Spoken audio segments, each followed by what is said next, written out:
One.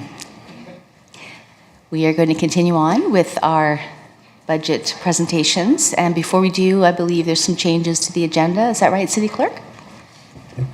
Yes, thank you, Mayor. We have item 4.1, the consolidated budget slide deck has been updated from yesterday's. Item 4.2, the economic development slide deck and the planning and development slide deck have also been updated in the agenda. We have giving copies out to council members this morning, and we've also updated the public portal as well. Thank you. Awesome. Thank you so much for that. Okay, so we're going to continue on here with department presentations, and who is next? Who's up this morning? Jennifer, Economic Development. And you are, if you could just introduce yourself. And I'm the Director of Economic Development for the city. I'm pleased to present you with our budget this morning. Preemptively, we are looking at a bit of a shift over the next couple of years, so we'll explain that as we go through. First, we'll start off with mainly what we do. So the primary function of our team is investment attraction. We work to attract new businesses and new investment to Beaumont. And we work to have development-ready lands and business-friendly practices. So what we're really trying to do is create that atmosphere where people want to come and build and do business. We also spend a good deal of effort on local business retention and growth. We create an environment for success and growth of the local businesses. We partner with our local chamber, and we work to celebrate and promote local businesses as they go forward. We also look for opportunities for those businesses, whether it be granting, partnerships, or things to help them grow internally, and we go from there. So we do everything we can to kind of provide that one-on-one service to our businesses to ensure they feel that support and that they have the opportunities that we can find for them. Our third main area here is economic analysis. So one of our best tools in our investment attraction is having Beaumont-specific data and key stats that help provide exactly what businesses could benefit from should they choose to operate here. We also spend a good deal of time tracking trends in business activity in the city to help us inform better what our local businesses could get into and what businesses are needed for the city. Our main focuses for 2026 will be a continued promotion of Beaumont as a destination for investment. So in 2025, we started a broader marketing strategy that included advertisement, brochures, and different ventures of reaching out to new developers for the area. We're going to continue on with this, and a large portion of our budget is dedicated to that advertisements. We're going to continue with the support for local business with the information sharing, the opportunities, the promotional events, and we're going to add in some networking opportunities. And we're going to prioritize opportunities to create shovel-ready land for development.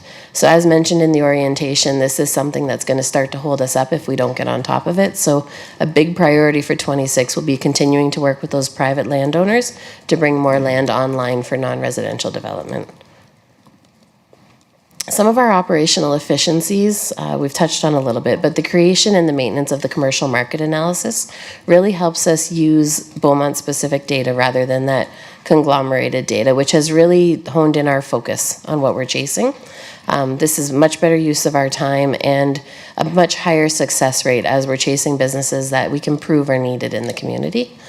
The marketing plan also helps us by getting our word out there, getting Beaumont better known, and helping more of the investment opportunities come to us.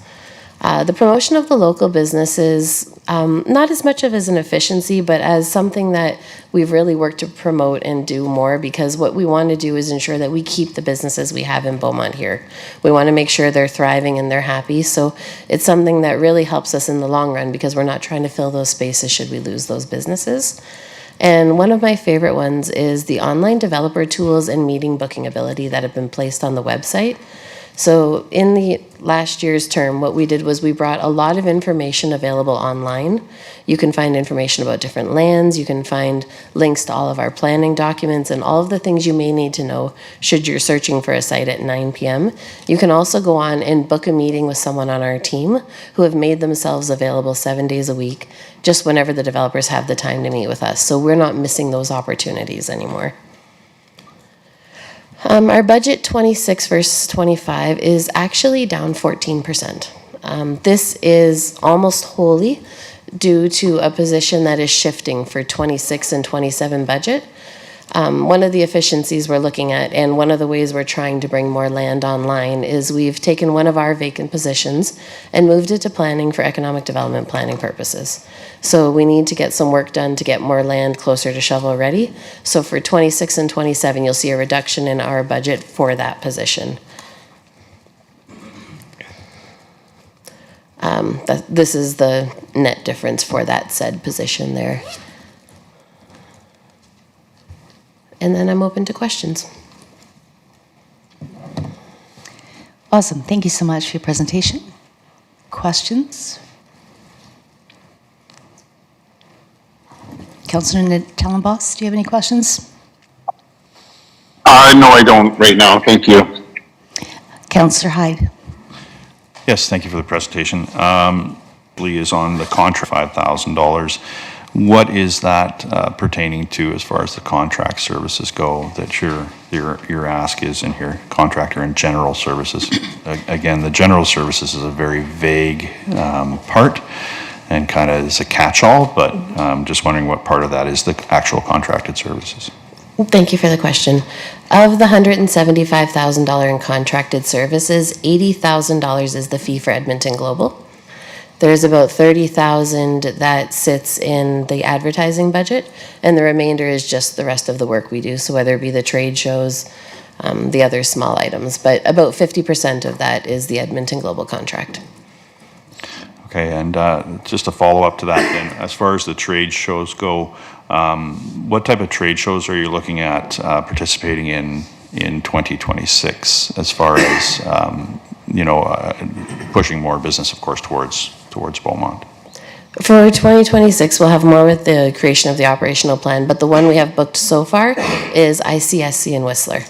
So it's usually one of the best ones for Western Canada. So we send our investment attraction manager to ICSC in Whistler to find businesses for Beaumont. And last question for you then. Are you working in conjunction with our rural partners, Leduc County, Wetaskiwin, Camrose, City of Edmonton? How much do you get together with their economic development teams to collaborate on business for the region? Sure. We don't have a budget item for that per se, but we do meet at a minimum of once a quarter. And we have participated in joint booths at ICSC and some of the other shows with our neighbors to help promote the region. So a few different ways. Okay, thank you. I don't have any further questions, Mayor. Okay, thank you. So in regards to Edmonton Global, how many years have we been a member? Since 2018. Oh, sorry, go ahead. Asking a CAO? Since its inception, and I'm just trying to juggle whether that 10 was years. 17 or 19. Oh, okay. Yeah, so- 2017, 18. What, yes, in that ballpark. Okay. Thank you. So I understand it's 80,000 a year to be a member. Correct. Can you give me what you see as an ROI? Have we received a good return on investment in that area? Edmonton Global goes on the premise of promoting the region. A lot of the business they go after is heavy industrial or industrial in nature. Beaumont hasn't seen a direct benefit from Edmonton Global at this time. There has been a number of projects come into the region overall. Our land availability is a bit of a problem for the type of work they're going for. So what should be noted with Edmonton Global, should we choose to exit, it is a 2-year exit. So notification would be given and then you'd remain a member for 2 years and then you would be exited from the corporation. Okay, so we'd still be on the hook for like $160,000? Correct. Okay. And my understanding is that December is the date for us to make that decision, before December? Is that correct, CAO? Anytime. Go ahead. It can be made at any time. The 2 years start from the time of the decision. Okay, okay, thank you. Councillor Goldsmith, go ahead. Thank you, Mayor. You mentioned your group does economic analysis specific to Beaumont. Correct. Do you track commercial rent rates or anything of that nature, vacancies or rental rates by square foot? We do, mainly because we work to help fill them. So we usually have the information from the landowners or the managing partners. And we could trend that over time if we, Only for the last year. fair enough, But in the future, yes, we could trend it over time. from then going forward. Correct. Okay. And then as far as the investment attraction, do we track, or is it easy to identify, we brought in X number of new businesses and this is the associated commercial tax with what we've brought in? Is that easy to track? Yes and no. So we can track how many new businesses open in Beaumont through our business licensing program. The commercial assessment really just comes on the development end. So this year we had really great development. We had the site to the south and the site to the north. But the businesses then come into those sites. So it's not always the business brings the commercial. It's sometimes just the development and then the business fills it. So we can track them just a little bit separately. Okay, thanks. Thank you, Councillor Colesmith. Councillor Van Newkirk. Yeah, thank you. Just a question about trends and what you're seeing in the economic development world is around how does investment find us? And the reason I'm asking that is because it's boots on the ground staff, and I really like to switch over to planning. So kudos to whoever's idea that was. I think that's a great job.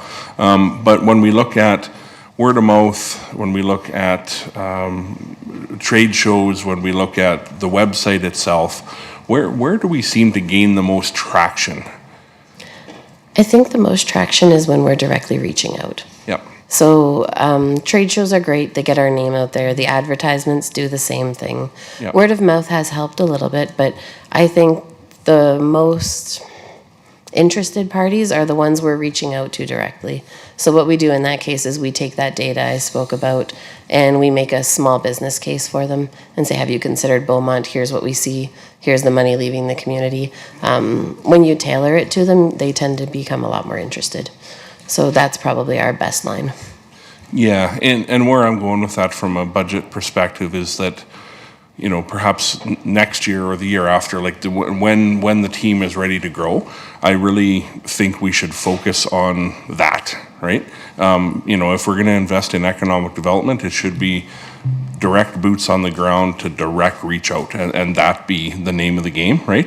Yes. It's great to have our website. It's great to, go to trade shows. That should all be a piece of it. But, the investment we should make in the future should be in a person on the ground doing that stuff. So, yeah, I recognize this isn't the year for that, and I appreciate the pivot. Yeah, so thank you. Thank you. Thank you, Councillor Van Newkirk. I'm going to go to Councillor Penrod first, and then to you, Councillor. Thanks, Mayor. I see how you get us confused. She's definitely better looking. Sorry.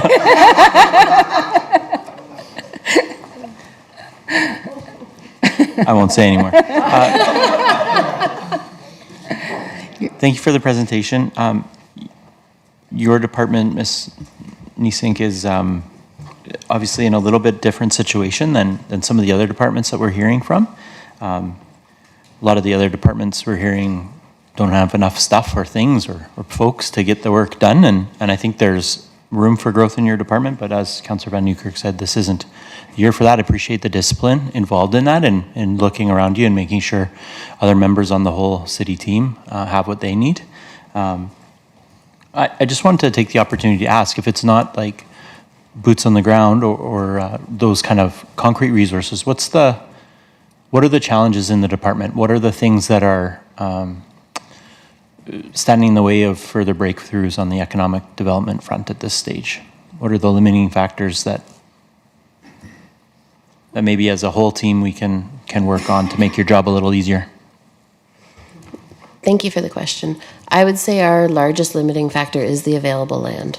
So that's why we've made the switch of that position to do what we can to bring more land on. And that's why one of the primary focuses in 26 will be working with the private landowners. Beyond that, we have pretty great supports through the rest of the city.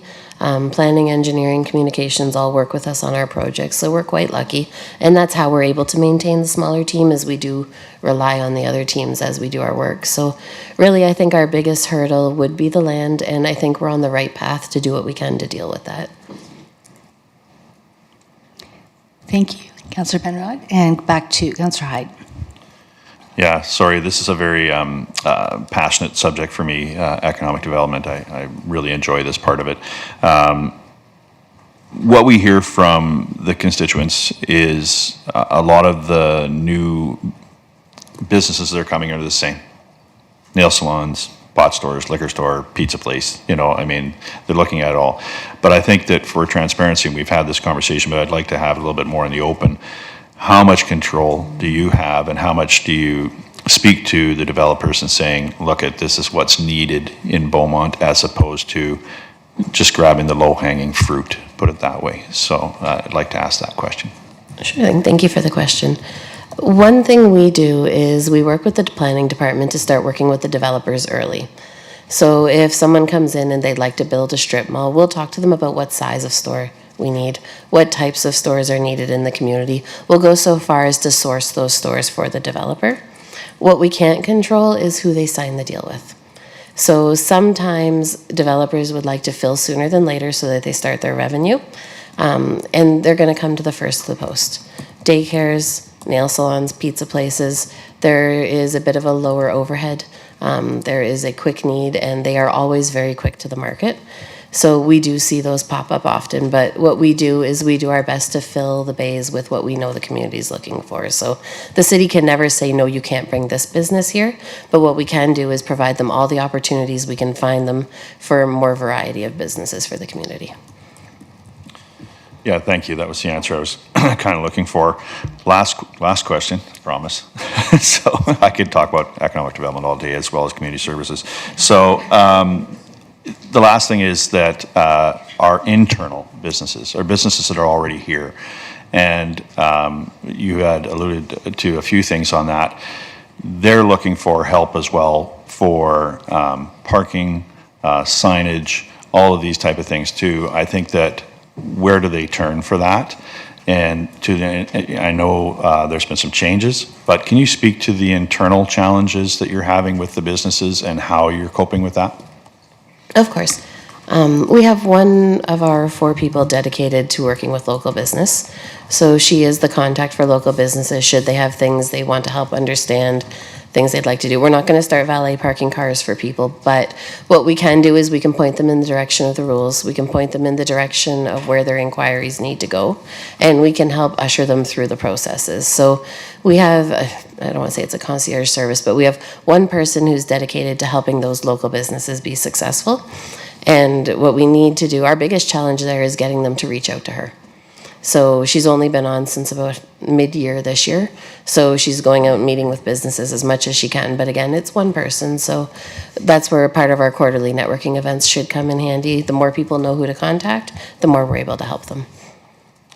Thanks very much. And that might be a comms thing for Mike Berzowski there, maybe getting out a quick hit on local business, where to contact for issues and such like that.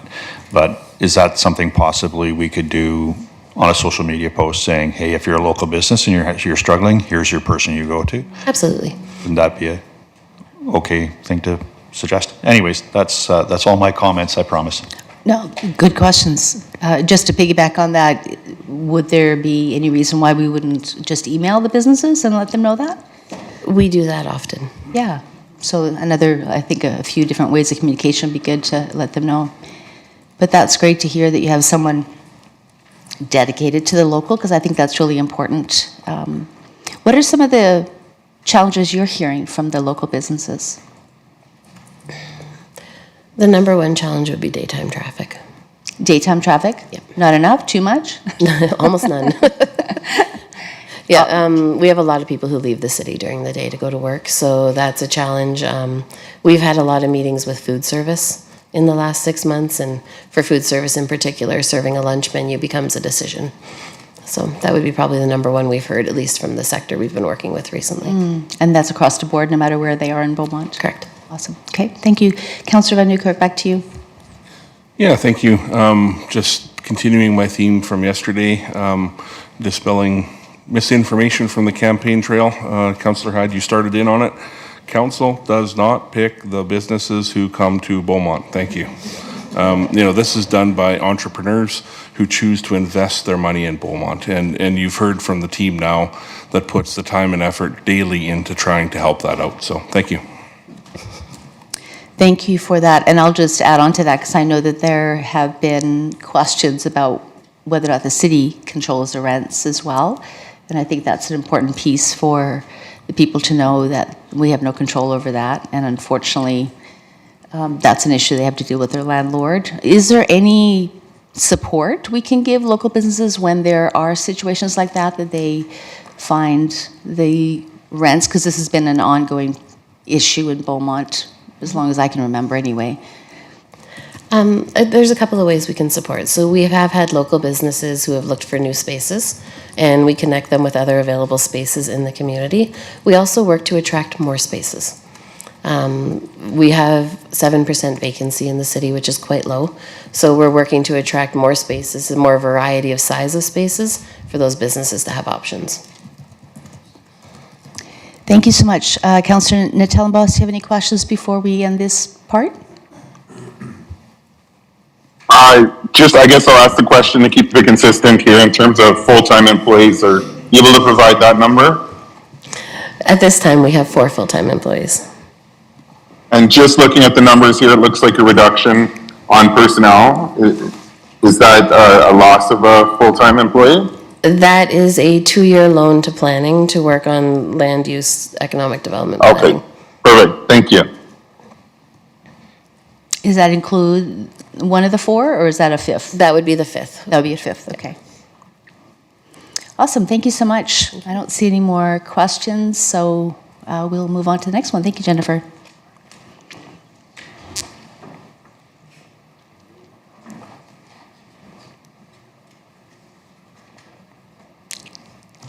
Who's on deck next? Okay. Mayor, councillors, and members of the public. My name is Aaron Lewicki, and I'm the Director of Infrastructure for the City of Beaumont. I have with me today members of the Infrastructure Leadership Team, including Bryce Picentini, Manager of Parks and Roads Operations, Poonam Gruwal, Manager of Engineering and Environment, Ryan Anders, Manager of Municipal Projects, and Ryan Orvlosky, Manager of Utilities and Facility Operations. Today, I will present an overview and highlights of the proposed 2026 budget for the Infrastructure Department.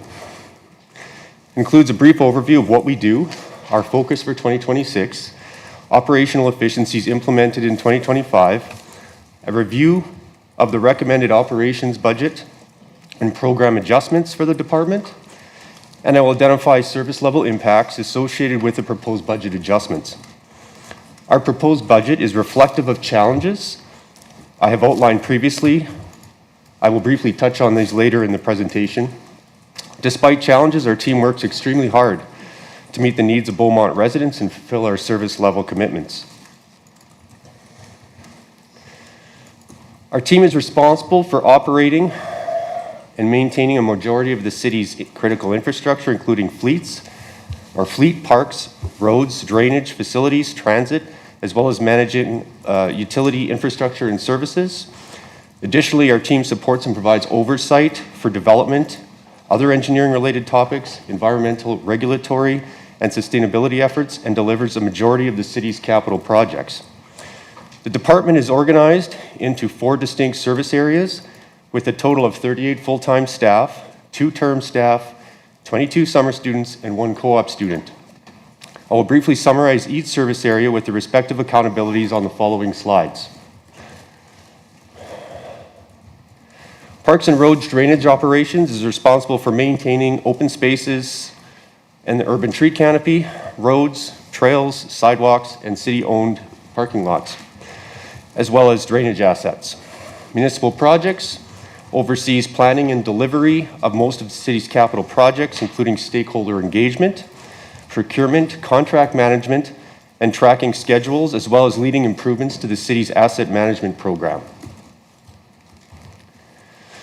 Engineering and Environment manages the engineering aspects of commercial and residential drawing reviews, inspections, construction completion, and final acceptance approvals. The team also manages lock rating, traffic safety, and right-of-way permits, while the team's environmental lead advances the environmental master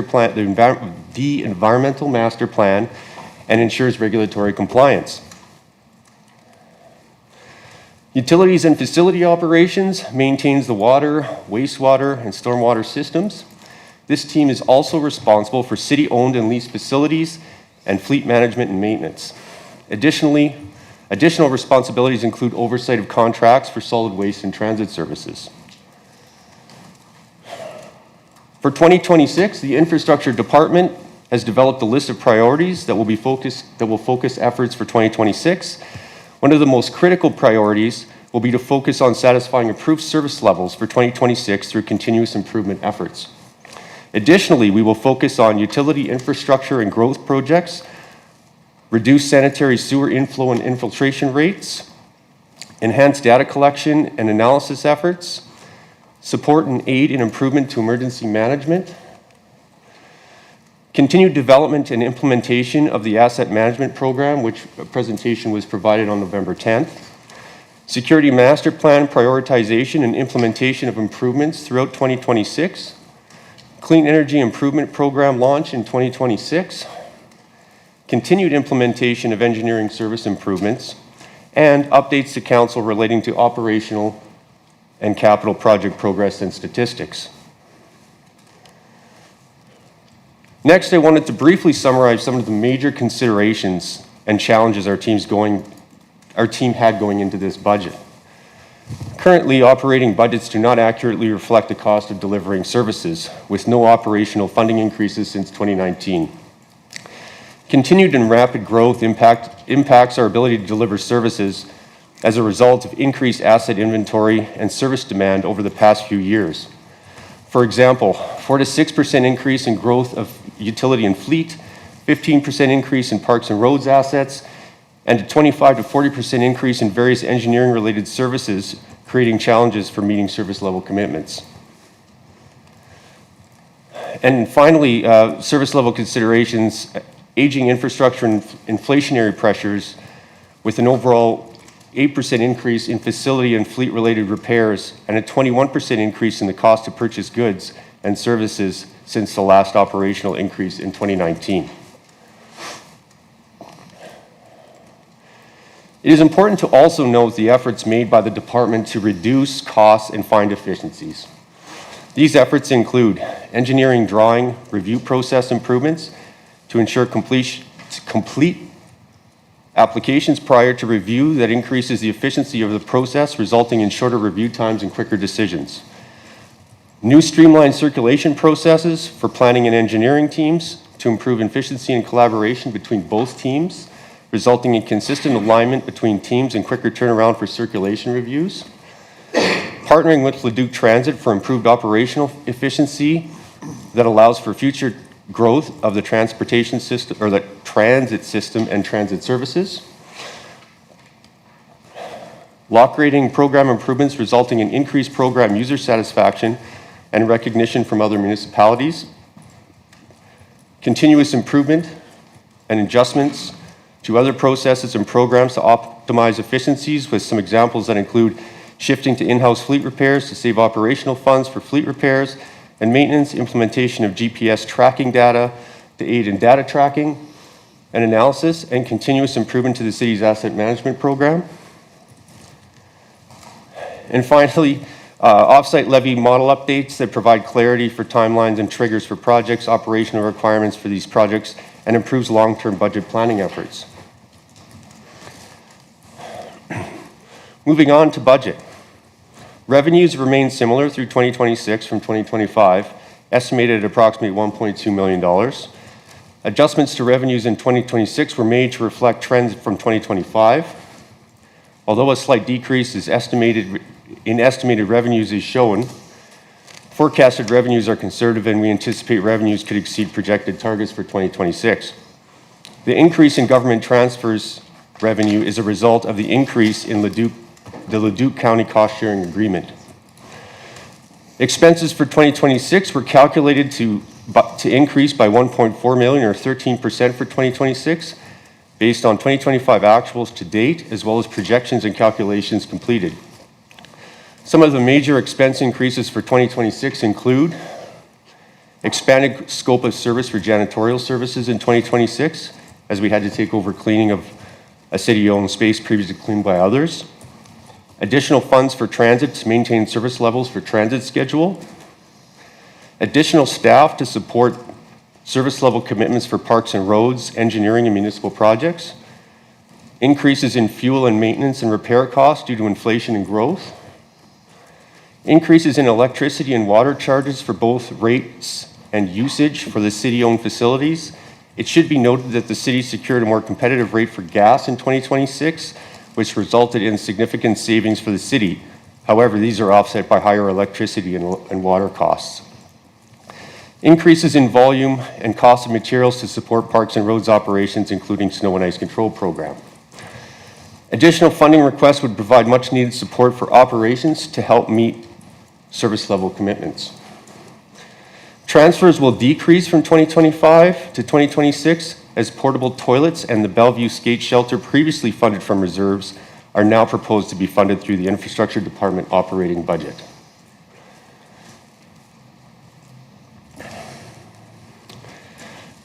Program adjustments, as shown on the next several slides, consider changes that reflect the cost of delivering services.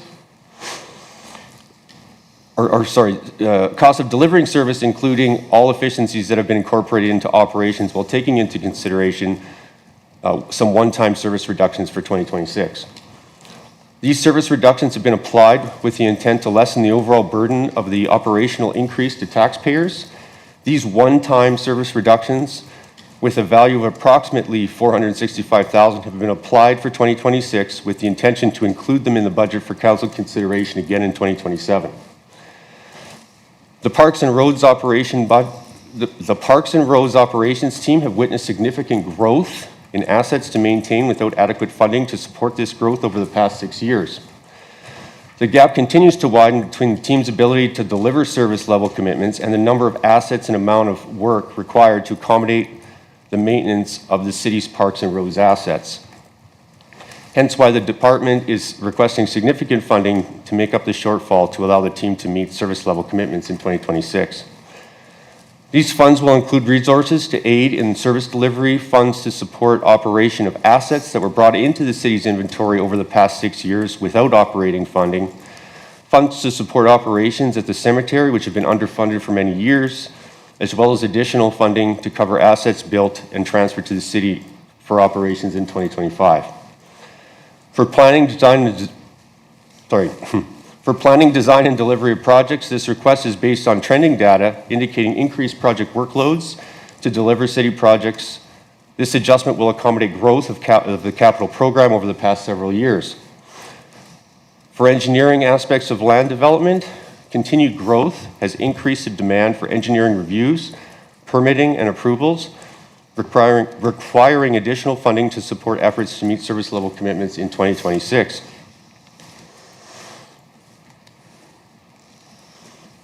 Operation and maintenance of city-owned facilities includes accommodation for ongoing support for a skate shelter at Bellevue Rink, additional janitorial services required due to a change in commitments, lease escalations in city lease space, and supplies to support city facility operations.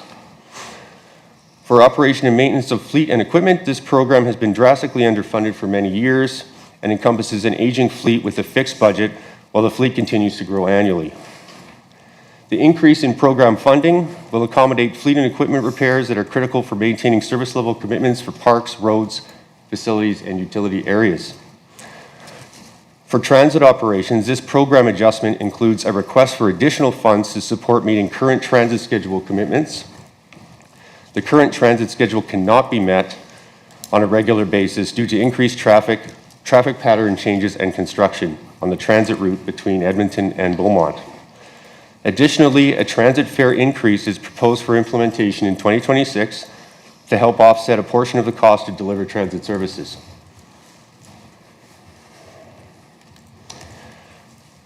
Now, as I previously mentioned, I will summarize service level impacts related to the proposed service level reductions. For transit, buses would predictably meet current transit schedule timing through adding an additional bus into transit operations. This would support meeting the current committed transit schedule that isn't currently being met due to increased traffic patterns, changes, and construction. One-way transit fares would increase by $1 per trip, from $5 to $6, and other fares would be increased by the same margin of 20%. A 10-pack of tickets would increase from $45 to $54. Art card purchases would increase from $90 to $105, and senior passes would increase from $75 to $90. This may result in ridership impacts due to price increases. For weed control in open spaces, targeted weed control will only be completed to comply with the provisions of the Alberta Weed Control Act, including managing noxious weeds identified within city limits. The impacts of this reduction would be higher weed counts and poorer turf quality across the city. For city facilities, reductions to the facility repairs and maintenance budget that will result in deferrals of lower priority repairs and maintenance to future years. The impact of this reduction could be higher future operational costs and reduced system reliability. For snow and ice control, servicing for alleys would be maintained for one-way traffic as usual. However, there would not be any full clear of alleys through the winter season. Additionally, there would be longer intervals between removal of snow following plowing along P1 and P2 routes. The impacts of these reduced ice and snow control measures could result in more complaints from alley users and longer intervals in snow piled on roadsides, which could impact parking along roadways. For line painting, painting would be limited to 50th Street and a few other high priority traffic areas. No parking lot painting would be completed. This would result in continued deterioration of painted lines across the city that could be deferred to future years. This could be aesthetically displeasing in some cases, and visibility of lines could be impacted. I will note, however, that any areas where lines are fading, where faded lines are considered a safety concern, these will be addressed. For sports field, no application of fertilizers and turf aeration activities, no application of fertilizers and turf aeration activities will not be conducted in sports fields and high priority parks. This will result in poorer turf quality and increased weed counts. The impact will be mainly aesthetic and should not affect utilization or programming. And for trees, no tree replacements will occur in 2026. However, a grant received by the city will allow for trees to be planted in other areas. However, it's restricted strictly to growth trees, not replacement trees. That's part of the grant stipulations. The impact will be that dead or damaged trees will not be replaced in 2026, lowering the aesthetic quality where trees are dead or missing. A majority of the temporary service reductions are in the Parks and Road service area. Operations reductions of $258,000 would include a reduction for weed control, tree planting, sports field maintenance programs for 2026. Roads operations reduction of $187,000 would include a service reduction for snow clearing programs and reduced line painting for 2026. Also proposed the one-time reduction in facility operations for $20,000 in 2026. The total one-time service reductions for 2026 are approximately $465,000.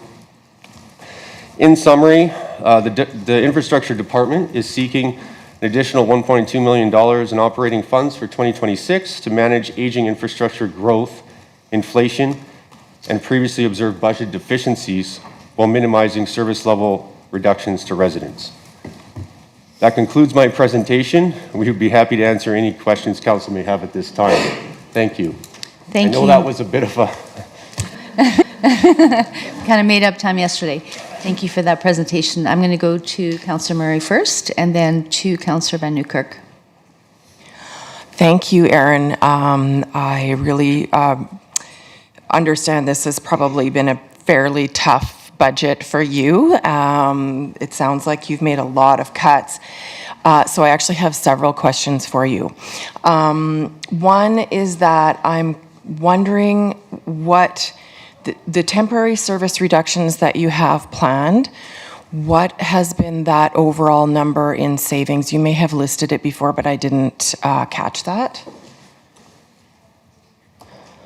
Even an estimated.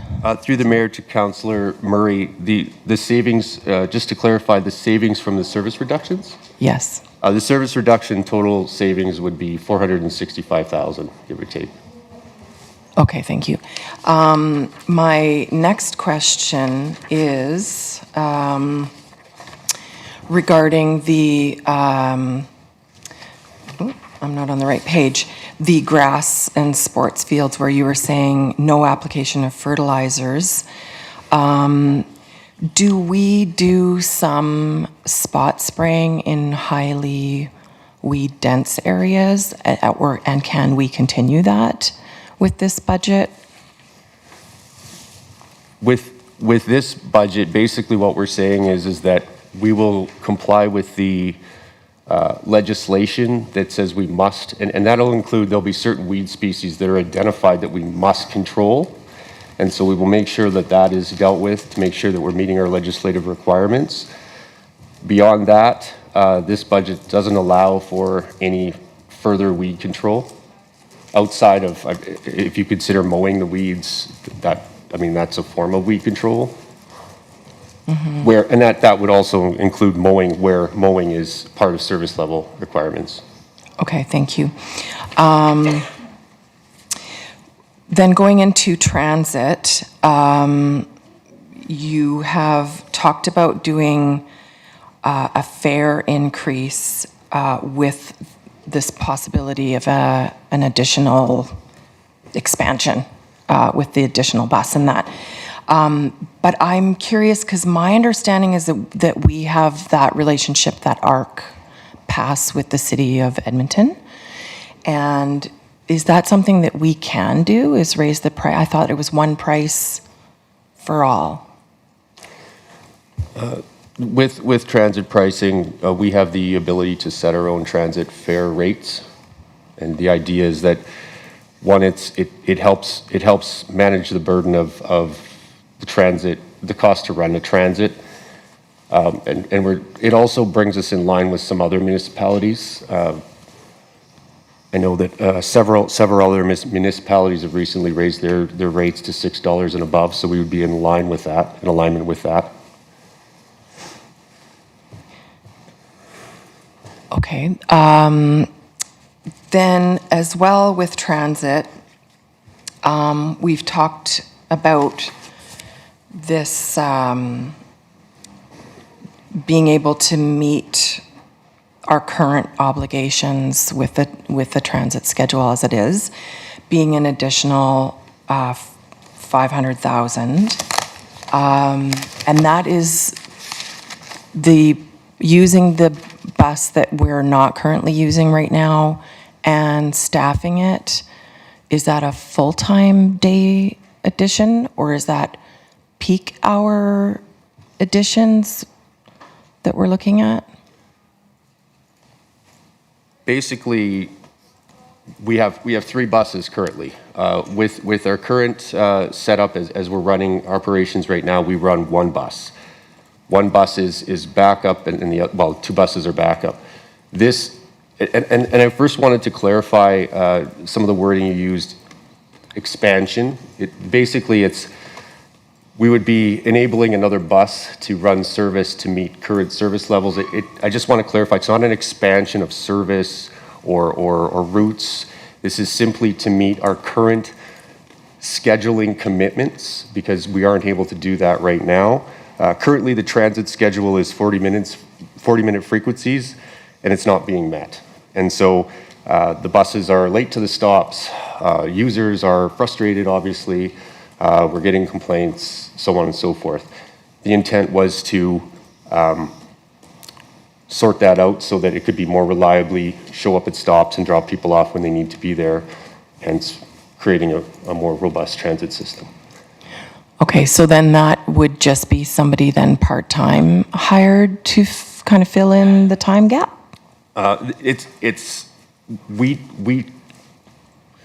We contract out all the transit work, so basically, as that bus is needed, they would have transit staff that would run in to drive the bus when needed.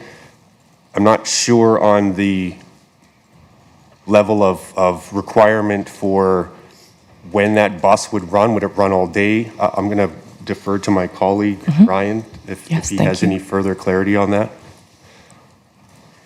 Hi, through the mayor to Councillor Murray. Yeah, this will be adding a second bus all day. So we'd have 2 buses running all day to meet that service level. So it would, currently our required frequencies that we had were 40 minutes.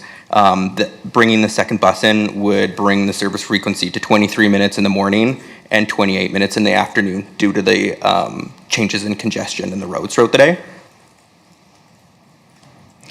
Okay, and just another, I'm sorry. I do have a lot about the transit. All good. From reading a previous report, when we were talking about expanding the service, maybe it was in the budget last year, they were talking about the price for drivers was approximately $94 an hour. Is that correct? Sorry to clarify, the bus driver? For the for the contractor. I don't know that offhand. Okay, I thought I had seen that in the document, so that's why I was referring to it. And then my last question, which isn't really part of your presentation, but there also is a section on page 51 in the capital budget that talks about transportation growth, and I'm wondering if that is that actually to do with the bus network? Page 6, sorry. Sorry, 51 on our budget document. If I may, through the mayor to the councillor, so there will be a capital presentation later, either this morning or early afternoon, where we'll talk about all of the details of the capital. So I don't want us to go down Get too an alley sidelined. that will, Okay. the rabbit hole, so we'll come back to that. Okay.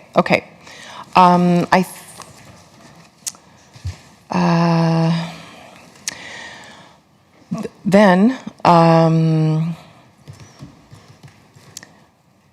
I've got some questions about our traffic calming measures on page 41. Do we have an idea of where these measures will be installed?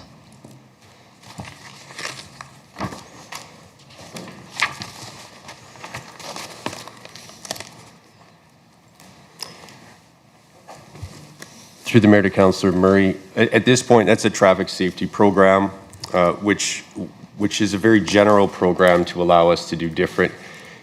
Traffic calming can be included in that program, but it's not necessarily the entirety of the program. At this point, we don't have any traffic calming plans for next year, but some of that budget allows us, if we find an issue or there's something that's emerging, that we can manage it. Okay, can you just enlighten us on what that figure would be about, percentage-wise or dollar-wise? Sorry, I don't understand the question. Sorry, just where you had just said that there is some money slated, even though it's technically not planned for, there is a little bit that's in sort of like a nest egg. I don't have a number. It's basically a budget that allows us to do, crosswalks, like any traffic safety management, so that it's crosswalks, updating trail connections, like smaller things that would enhance pedestrian safety and so forth, that kind of thing. So it's not broken down into traffic calming as a number and different. It's a budget to allow various traffic safety enhancements for pedestrians and drivers. Okay, thank you. Oh, I'm sorry. What number are you? So if I may, through the councillor, so I'll have my finance team do a little analysis and dig that up. So I don't want to put, it's a tough question to get into the specific details under the microscope right now. So we'll take that away and we can work to come up with a more clarified financial picture on that. Perfect, thank you. I think actually that's all my questions, so now you're out of the hot seat. Thank you. Thank you. Just for clarification, is that regarding the transit? You're going to come away with that, come back with that, or what was that particularly about? So that was in regards to the traffic safety program is where I was looking to respond. Perfect. Thank you. Thank you. Councillor Van Newkirk? Yeah, you bet. Looking forward to the capital discussion later for sure. So thanks, Jay, for pointing out that that's going to occur. I'm sure it'll be robust. A couple comments and a couple questions, and I'll try and kind of pick up where Councillor Murray left off for a little bit of continuity, but what I'll say to begin with is that I'm glad that we have time next week to set aside for budget deliberations, because some of the proposed service level reductions are literally just going to lead to higher catch-up costs in the future. So I'm pretty sure that awareness is with administration, and I'm highlighting it to council. So now is not the time to talk about that, but we're asking questions, and I'm leading with that because I'm going to go down a little bit of a path here on questions. So I am glad to hear that the Rink Shack is included in this proposed budget, and I want to reaffirm that I heard the porta potties are as well. That is correct. Okay, I've been training for arm wrestling, so I was getting ready for those two, because last year we had quite a discussion on our hands around those two, and they're quite frankly they're community expectations now. So thank you for hearing that. I had a comment actually on traffic calming and traffic safety, so I'll go there. The crosswalks and intersection safety, that has come about through investment at budget, right? And we weren't deficient or negligent, but in the past, but it wasn't too long ago we had to catch up painting all the crosswalks that were supposed to be there. That has happened since I've been sitting here, and we've went beyond that through more investment. Have numerous lighted crosswalks, and when at budget deliberations we'll talk about how all that was funded. And I have been a pretty consistent voice on displeasure with traffic calming, but I'm here to say in this budget presentation that despite being surprised when it popped up this year, I haven't heard much from citizens about that. So I think the area for improvement there is some heads up on when that stuff is going to come. And I say that in this part now because that takes a communication piece, which if funding by department for communications needs a bump to better, and you're going to hear a theme on that, I think, during budget deliberations. If the community wants to be more involved, the community wants to hear more, the community wants to know more, and no one likes surprises. So I say that now preemptively because communications spans across all departments, and I was kind of saving that comment for here. So that's kind of my comments and preamble on some questions here. So Councillor Murray hit a lot of the transit questions. The one that I had remaining is, what is the actual lifespan left on our fleet? Do we understand that? Yes, through the mayor to Councillor Van Newkirk, I believe our buses are reaching the end of their lifespan. Is it 2027, 28? So there is a need to consider replacements or leasing, and that is, I think that's one of the advantages we have through our connections with, or the agreements we've made with Leduc to look at. It gives us more options to look at as far as the future, whether we choose to purchase buses again or choose to purchase different buses, different size buses, lease buses. Those are things we are looking at and in the progress. So in a future year, we will be proposing something for that makes the most sense financially for the city. Yeah, and my question on that is, and where I was going with that is, future options on transit are not just on-off.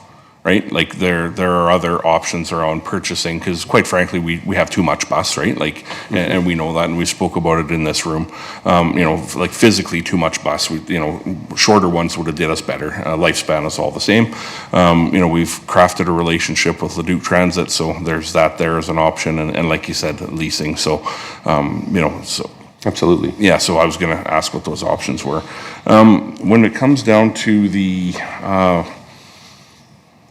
No, I'll leave that one for capital. Okay, I think the rest of my questions are going to be spun into capital, Mayor, so I'll just kind of pause there and just shift some of my notes here. Thank you. Thank you, Councillor Van Newkirk. I'm going to go to Councillor Cole-Smith and then to Councillor Natellenbos. Thank you. Just a quick clarification on the transit service level. You mentioned it's 40 minutes is the current standard. We're not meeting it, but we didn't really say by how much, or is it throughout the day, just certain times a day? Can you speak to that a little bit, please? Sure. So through the mayor to Councillor Colesmith. So currently we're seeing with the one bus running that the schedule is about 46 minutes in the morning and 56 minutes in the afternoon. So we're out by 6 minutes in the morning and 16 minutes in the afternoon with just the one bus running. Okay, and does that just kind of keep stacking and getting worse throughout the day? Yeah. Right, yeah, so it's throwing basically, like once it's out the 16 minutes, then the next schedule's out that, 32 minutes, so it's, riders are getting frustrated that, the bus is not there when they're supposed to be with the schedule. Okay, and by adding the second bus, that'll actually almost double our performance? Okay. Correct. Thank you. Just a quick question. What's the ridership number on a daily basis?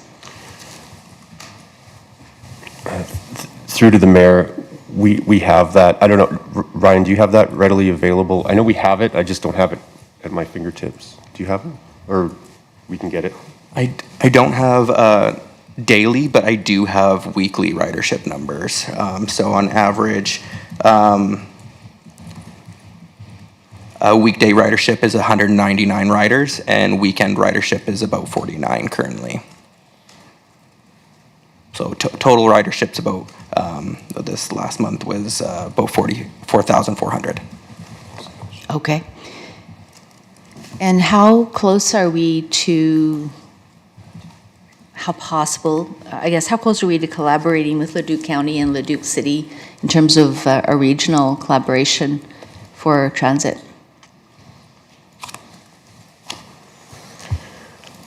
Through the mayor, currently we have an agreement with Leduc. Leduc runs our buses. In a regional collaboration, there's still discussions about what that looks like. As to timing on when something will materialize, I really don't have an answer on that right now. But there are discussions. Okay. All right. I'm going to go to Councillor Natalenbos first. You want to jump in that one? Okay.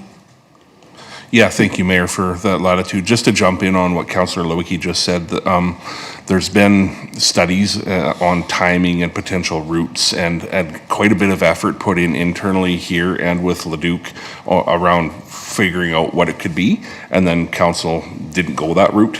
So all I would say is that if we're ever prepared to ask for that work ever to be done again, we should reciprocate with a fund, just because I know that it was a lot of work in the background that Leduc put up and we put up, and then council didn't end up funding. So just wanted to finish the story on that. So thank you very much. Okay, No, thank you for that. Appreciate that, Councillor Van Newkirk. Yeah, we did put through a bunch of different options for council to consider, routes to the airport, different options. Obviously, those options are quite pricey.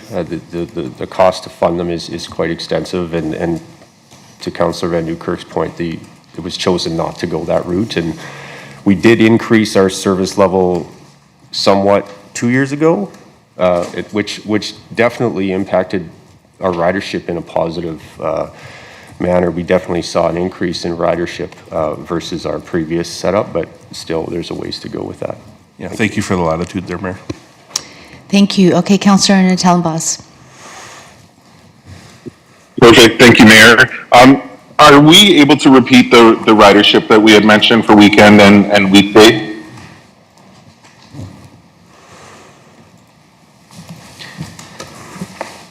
Through the mayor to Councillor Natalenbos, yes, the average weekday ridership is about 199, and weekend ridership average is about 49, with a total of just about 4,400 per month. Perfect, thank you. And when we refer to ridership, is that a round trip or is that a one-way trip? That would be one way. Okay, perfect. So just based off the estimate here, I'm assuming we're looking at a guesstimate here because we put in 25,000 as an increase in terms of fare. So we're assuming there's going to be 25,000 rides. let's say 12,500 round trips, which is about 34 users a day, are we able to determine the total cost to run this service per user based off of that assumption? Through the mayor to Councillor Natellenboss, I believe that math could be done. I don't think we have that currently. We look at it more as a cost to run the program versus a cost to per person, but I believe that could be calculated. I do have. Perfect, yeah, if you don't mind, if I could leave that with you, I would just be curious to see what it costs per trip, round trip, per user, just so that we know where we're sitting in terms of cost recovery. Sorry. Go ahead, Jay. Thank you, Mayor. Just some of the questions are leading to some analysis that won't be able to be turned around today. So just to set expectations, so this would be part of the opening comments on the deliberations, just to probably provide written response as soon as it is ready in advance, but for the public awareness, we'd speak to these outstanding questions at the beginning of the deliberation session, just so everybody has standard expectations of turnaround time. Thank you for that. Through the mayor to Councillor Tellenboss, I do have a general program cost here. So currently the estimated cost to operate transit is $753,800 with an estimated revenue of $120,000, resulting in a net cost to taxpayers of approximately $633,000. To maintain service frequency, so basically if we increase the or add the second bus to increase the scheduling frequency, the cost will increase to $1.286 million, and we would expect revenue of 120, resulting in a net cost to taxpayers of $1.16 million. So I just wanted to kind of summarize that. Perfect, thank you. Next question just relates to staffing. Personnel increase, as you had mentioned, it's been a long time coming for your department. I guess, are you able to run through total full-time staff now and what this change will bring in full-time staff? And then second to that, what kind of staff are you going to be hiring? Is it going to be more on the operational side, boots on the ground, operators, or is it more management role? Through the mayor to Councillor Tellenboss, absolutely, I can answer that. To add, we will be adding the proposal is to add 4 staff. Okay. I don't know. Sorry, to add 4 staff to our team. Two of those staff would be full-time operators, one for parks and one for roads. I will say that our full base budget included 4 operators, but as part of the reductions, there is some reduction in staff because a reduction in services is a reduction in staffing as well. So currently we're looking for an operator in parks and an operator in roads to help with the deficit of resources to complete service levels there. So one of those in each. We're also looking for an engineering coordinator to help with the 20 to 40% increase in demand for engineering services and on our engineering team. And then we're also looking at bringing in a co-op student to help with the increase in capital project demands. That would be our total ask for staffing. Okay, perfect, thanks. And how many full-time positions would that be? That would be 3 full-time positions, and then the co-op student would just be a co-op student, so part of the year role. Great, thank you. And then as a whole for your department, do you know what numbers you're sitting at for FTEs? Through the mayor to Councillor Tellenboss, yes, I did reference that in my presentation just for you, but I will. Sorry, I just got to find it again. So I have 38 full-time FTEs and 22 summer students. Sorry, can't find it now. Too much stuff.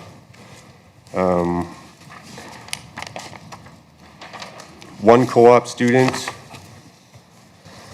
and 2 term positions. That's it.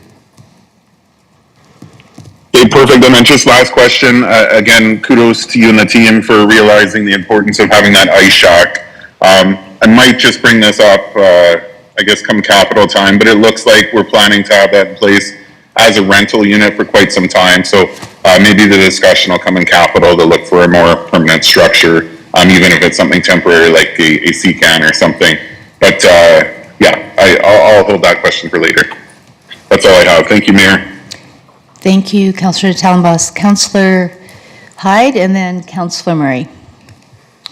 Yeah, thanks, Mayor, and thanks for the presentation. I do see most of the $1.2 million ask is under the personnel and contractor and general services. Can you speak to the contracted and general services? A new ask of 22% increase of $655,000. Just looking at what that piece is. Through the Mayor to Councillor Hyde, thank you for the question. A majority of that is that transit ask, right? So the transit schedule increase, so that's the overall change would be 508,000, but included in that would be the full cost of that without the transit fare revenue, because that falls in the revenue category. So it's 532,000 of that is simply transit. Of that ask. So other pieces of that would be growth of services for contracted services. For instance, an example would be snow hauling, right? We have more roads. So it's not that the rates went up, and sometimes that is the case as well through inflation, but it's that we have more roads to haul snow from. So those costs continue to increase. Others, janitorial. So we had a space in the city that was previously serviced by the school boards. Now we have to pick up that cleaning contract as part of our contract. So that's adding to that contracted services piece, because all of our janitorial is contracted services. We've had some additional costs relating to our asset management strategies around geotab licensing and so on to get data from different, we're basically installing software in vehicles to track for efficiency and better maintenance and getting metrics so we can have a more efficient operation. That's the majority of it. I mean, there's other little things, but that's probably 98% of it. Of that, okay, thank you very much. Just a couple more questions. Nobody wants a reduction in service, that's for sure, and that's a tough one to go to the community on, is saying, hey, we want to reduce service. Well, that doesn't go well. So, but what I was also looking at is you were going down the snow removal path there, so I'll just ask this question now. What is what would be the service difference if we took a different approach and took on a blading approach as opposed to a full snow removal? The reason I ask for that is because large ruts become a major issue in the city, and then that's where we run into some issues. So I know that the city of Edmonton and other cities have adopted a blading first policy as opposed to a full snow removal. And the way that our city works with the 1, 2, 3, 4 quadrant, a lot of times by the time you get to the 4th quadrant, we have a 8-inch rut in the road, and it's unsafe, especially for smaller vehicles, like my daughter's Mazda 3, which I have to put her on the top of the road instead of into the actual ruts. So that's all I'm looking at, is how would that change the service requirement if we would looked at either contracting that blading out or doing that ourselves? Through the Mayor to Councillor Hyde, I think that's something we would have to take away and look at. I don't think there's an easy answer for that. I mean, maybe Mr. Pisantini has some thoughts on that, but I don't think we have that answer as to specifically what the costs or impacts would be to that, or if we're already doing that to some degree. I'm not. I'll let Mr. Pisantini take it from here. Yep. So through the Mayor to Councillor Hyde. That is a service that we are not currently providing. So we have our snowpack requirement that clears the trigger. Once that accumulation is met, the team goes and does the residential clear. That snowpack for priority 4 and priority 5 is 20 centimeters. So the most ruts we could get theoretically is 20 centimeters. That snowpack's measured at the center of the road. So to introduce a bleeding program would be something that we don't have the equipment or the staff for. So we can definitely get some numbers on what that would look like, but that would be an entirely additional service where the team's already at capacity and completing their jobs on arterial and other collector roads. Yeah, it's not something that would have to be done continuously. Obviously, it's a case-by-case basis and hard to say what the winter's going to bring. And any type of a budget with snow removal, of course, we live in a winter climate, so we're going to see that. But I believe it is part of a safety issue, and it should be a contingency of some sort that we should have in our back pocket. And obviously, it's something that we'd probably have to contract out because we don't have the equipment for it. But it is something that I think that should be investigated, and I look forward to hearing those numbers from you in the future. But it's definitely something that's been on the radar as far as that goes. And just getting back to that level of service, I don't think I have any issue with the fertilizing of the fields and such like that. I'm not a big fan of fertilizer as it is, but I'd rather throw some sheep out there, but that usually makes it tough for the soccer players. But actually, it's fantastic for I just really want to take a look at that level of service reduction and see what that really looks like for our community. We want to make sure that we don't have a lot of weeds growing in Centreville. We don't want to make sure, even if they're not noxious weeds. So what that looks like as far as using summer students or things like that, I think that that's really important to be keeping our city looking beautiful. And people notice that kind of stuff right away. So that's something I'm very concerned with. Through the mayor to Councillor Hyde, I wanted to also indicate that we tried really hard to try to put forward reductions that were less impactful to the public. And to your point, I mean, nobody likes a reduction. But we're trying to find ways to reduce costs and yet try to be least impactful, but ultimately realizing that any reduction is probably going to not be pleasing to somebody, or so we did try to make these less impactful to the greater community. Go ahead, CEO. Yeah, just to build off of that a little bit, and this is more for the public, and I know we spoke about this last week in the orientation. The geographical size of our city keeps growing. We took on 3 additional subdivisions. That's roads, sidewalks, water, parks, green spaces. We can't do it with the same amount of people. We've gone beyond that point, and that's what Mr. Lewicki is doing a really good job of showing that, we can't do this anymore with the same amount of resources. So looking forward to the discussions next week, but I really want the public to understand the magnitude of our growth and how it has affected all of our departments and probably operations the most. Thank you. Thank you, CAO. Councillor Murray, and then Councillor Penrod and Van Newkirk. Thank you. One more quick question about the fleet and maintenance equipment. Do you have a little bit of a breakdown of what you're planning to do with that and where it's the same amount every year? And a second part of that question, have we had to do a lot of maintenance on the buses?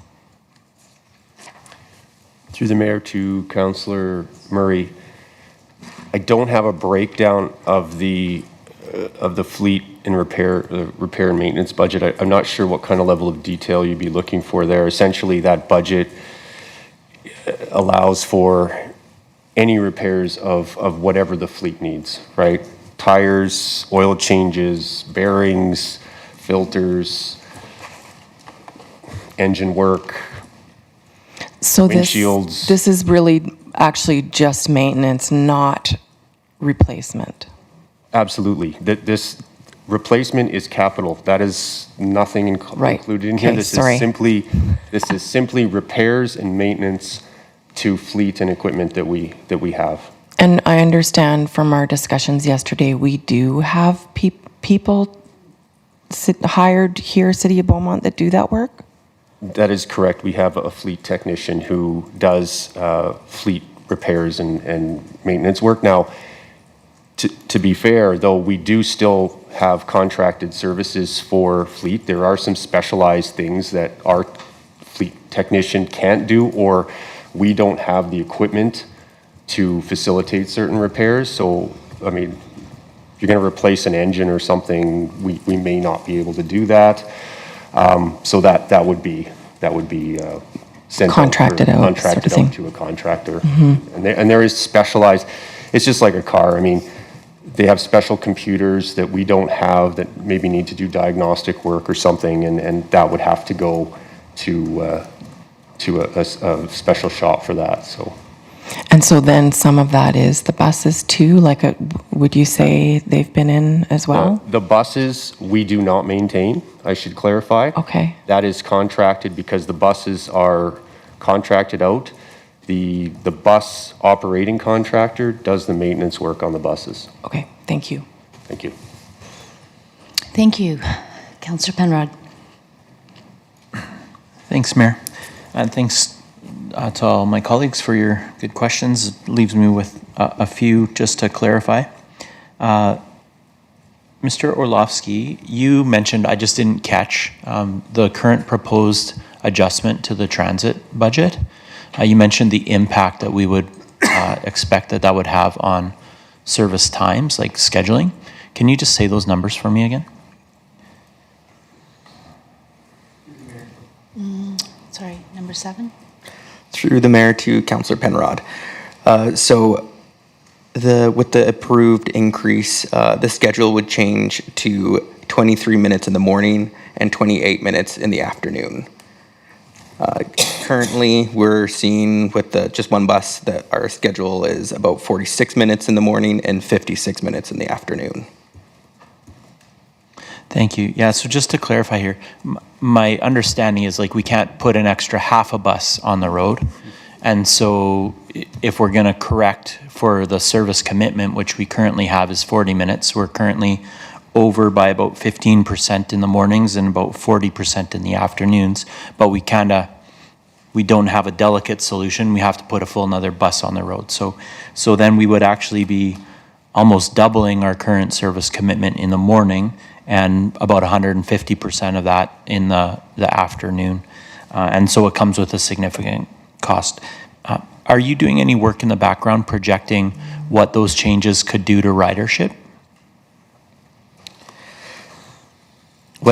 And for historically speaking, like when we made the move to the 7 days a week, 40-minute standard, we saw a big jump in ridership. And the caveat to that is it was also coming out of COVID and there were other kind of moving needles. I think yesterday there was a kind of a rule of thumb given that anytime we're making big decisions, it's good to use like a 3-year chunk of time that kind of levels out some of the idiosyncrasies of a given, what might be going on in a given year. But if you could give us some perspective on that.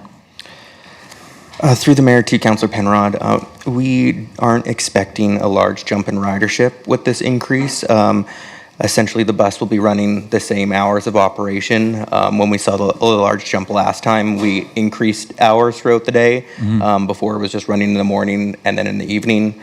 So this essentially would be running the same hours. It would just be more frequencies. So we don't anticipate a large or much of a change in ridership numbers. Yeah, and another option that came to us kind of mid-year as a potential service adjustment, as I remembered, or it may have been actually budget last year, was obviously the numbers that you gave for ridership are very different on the weekends versus weekdays. Is there any kind of data in the background if council next week wanted to look at an alternate move to adjust the weekend service? And in my mind, that's a way that we could begin to get a half a bus, if that makes sense. Through the mayor to Councillor Penrod, we haven't looked at that, but that is definitely something that we can do. Yeah, I would ask that information could be kind of ready for next week, just so that we can weigh all our options there. The $500,000 lift is obviously a big one. I just wanted to probe that a bit and clarify. It is essentially a big service adjustment that is proposed just because of the nature of the beast that we're trying to deal with here. So, yeah, I'll leave that there for now. And then just, again, similarly to clarify on the trees front, my question was, but I think it's been spoken to, I just wanted to make sure I heard it right. The money budgeted for trees is for growth or new trees as opposed to replacement trees. The message we're hearing in community is the trees that are most missed are the replacement trees.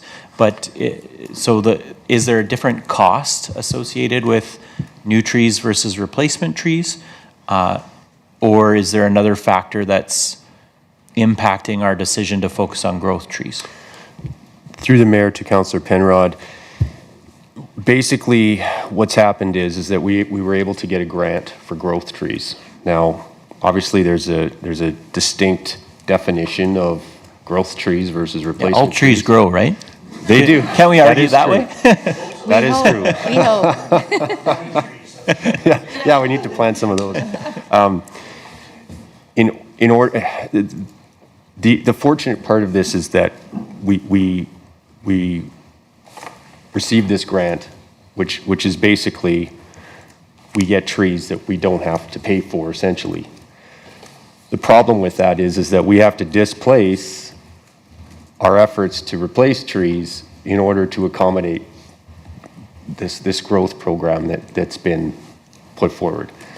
So, although I agree that we should focus on the renewal trees, this opportunity allows us to plant more trees in the community, which is still a benefit, a significant benefit to the community. There's a lot of, I mean, our urban tree canopy targets are not being met, and this is a way for us to help fulfill that with a lower impact to the community as far as tax increases and so on. So we felt this opportunity was too good to pass up, even though it does impact other aspects of the tree program.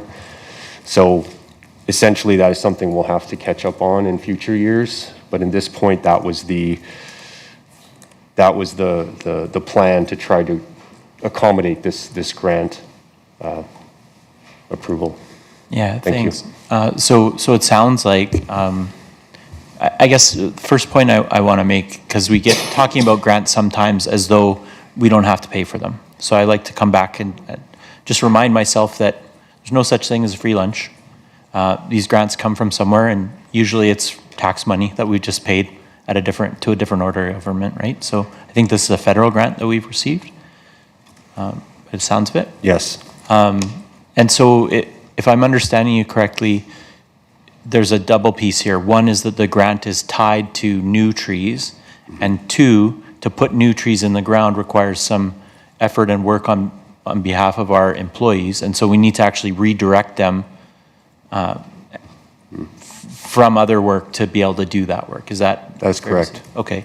So it doesn't remove the fact that it's actually the replacement trees that I'm hearing residents asking for. But I do acknowledge in our master plan, like, we're behind on all of those trees and all of those plants. And so essentially this is the opportunity to catch up where we can at the lowest cost to Beaumont residents. So I appreciate the work that's gone into that. Thank you. And just one more question on the temporary service reduction. It's cast as a temporary service reduction, and correct me if I'm wrong, but the way that I interpret that is this is like we've got a long ways to catch up in infrastructure with respect to truing up that budget to meet our aspirational service levels, we'll call it that.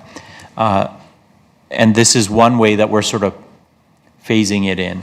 Is that fair? Through the mayor to Councillor Penrod, that is correct. The idea was we looked at what is our total gap to meet service levels, and then we realized, well, that's a big too much jump. to make So up, too much medicine for 1 year. we decided to break it up into 2 years, and obviously we can't foresee what's going to happen for the 2027 budget, but the idea would be to ask for those remaining reductions back for 2027. Obviously, a council decision whether or not, I mean, you might go through 26 and go, oh, this isn't a problem, we don't need this, I don't know. But essentially, we would be asking for those back in 2020, in the 2027 budget for council consideration. That may answer my question. So my question is just around, we're calling it a temporary service reduction, but when we look at the multi-year budget, we see that those gaps carried forward all the way to 2029. Is that just given what you've just said, until and unless council makes that additional decision, first a decision this year and then an additional decision next year, those deficits would, or those negative numbers would remain? Sure, go ahead. Oh, go ahead. Through the mayor to the councillor. So the way that the budget is built, we're asking the primary increase for infrastructure includes some staff assumptions. Then the service reductions also include some, we've asked for more staff, but in order to meet the target, we're actually going to remove those staff. So the way that the budgeting looks like, there's dollar values that go into subsequent years, and as we said, it's a one-time reduction. It's because of the nature of the way that the budget is created and the staffing complement that we've asked for in the increase, and then to pull it out, the assumption would be that part of that increase would be to ask for those staff as part of that service made whole in next year's budget. So I don't want it to be fooled that it's a one-time, one-year service reduction has impacts into future years. It's just a budget mechanic of how the information is represented because of the staff component. This almost never happens when you give an answer, but I think I understand less now than before the answer. I hope I'm not the only one, but I might be. So just, if I could indulge a little bit of trust, it is just for 1 year, and those numbers, even though they transcend multiple years, it's just around the way the budget mechanic works. And so don't get hung up on there's an additional savings in future years, because that savings, while being represented, would be replaced with next year's budget when we ask for that staff back, which neutralizes those savings. It's just we haven't asked for next year's staff already in the plan. It's just the reduction for this year. Yeah, I guess I don't look at it as a savings. I look at it as an unfunded liability. Yes. Yeah. Okay, I think I'll leave it there. Thanks, Mayor. You're welcome. We're going to go to Councillor Van Newkirk, and then I'll ask a question, then we're going to have a break. Yeah, so save this one for near the end, because I want to link planning and maintenance together here, Mr. Lewicki. So the question I have is, well, I'll start with a comment and a question. So when we have certain planning requirements in a community around bushes, shrubs, planting beds, frequency, locations, what they're made of, all of that translates into future maintenance. Correct. Here's what I don't want to happen in Beaumont. Valley Line LRT in Edmonton. So up and down that LRT is some of the prettiest, when brand new, ornate flower beds and maintenance and bushes. That is a huge liability, and I have no idea how they're going to maintain that. So my question is this: how are we going to manage Beaumont now and in the future with that link between planning requirements for developers for bed locations, types, and future maintenance that we're going to have to do later? And how are we dealing with that now? And the answer may well be that the LUB and MDP need to be updated to make changes, but everything that's done on the planning requirement end ends up in year lap to trim, fertilize, mow, water, weed, and whatever else, right? Mm-hmm. Can you just comment to that, please? Absolutely. Through the mayor to Councillor Van Newkirk, great question. I think it's something that a lot of municipalities have to manage. So on the proactive side, I think part of it is that, to your point, in the past, these things were just thrown at us in our lap. It's like, whoa, we got to maintain this 500 new trees, and there's no money to do that. What we're doing now is and part of the efficiencies that we've put up there in my presentation today is we're doing more communicating on the front end of these things, where developments come in, there's proposals, we look at what's going to be built. Our team actually comments on that and and says, well, maybe there's a more efficient way to do this, or you know, like the paths, if they're squared off, if they're rounded, we can mow around them better. There's lots of input from the operations team as to how to more effectively strategize, because sometimes planners don't always consider the operational impacts Them's fighting words.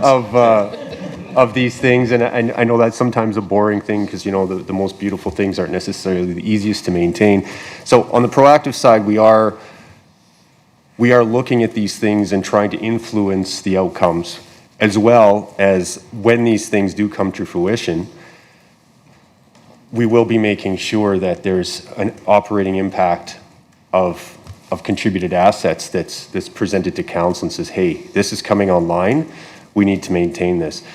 Because I agree with you. I see these new assets being delivered in certain municipalities that just gorgeous. And then in 3 years, they're full of weeds, the trees are dead, and it's a complete shame. And I don't want that to happen here, and I will do everything I can to make sure that doesn't happen. Obviously, that's a concerted effort between our team, planning, council decision-making. But what hasn't been happening in the past is we haven't been getting those operating dollars when either a capital project is completed or a developer completes an asset. We haven't been getting that. And that's part of where we're falling behind. And so we need to annually true that up. If we get a new park, I need operating dollars to make sure we can properly maintain that park. We can't just keep doing it with what we have. And that's what we're doing now. Very difficult.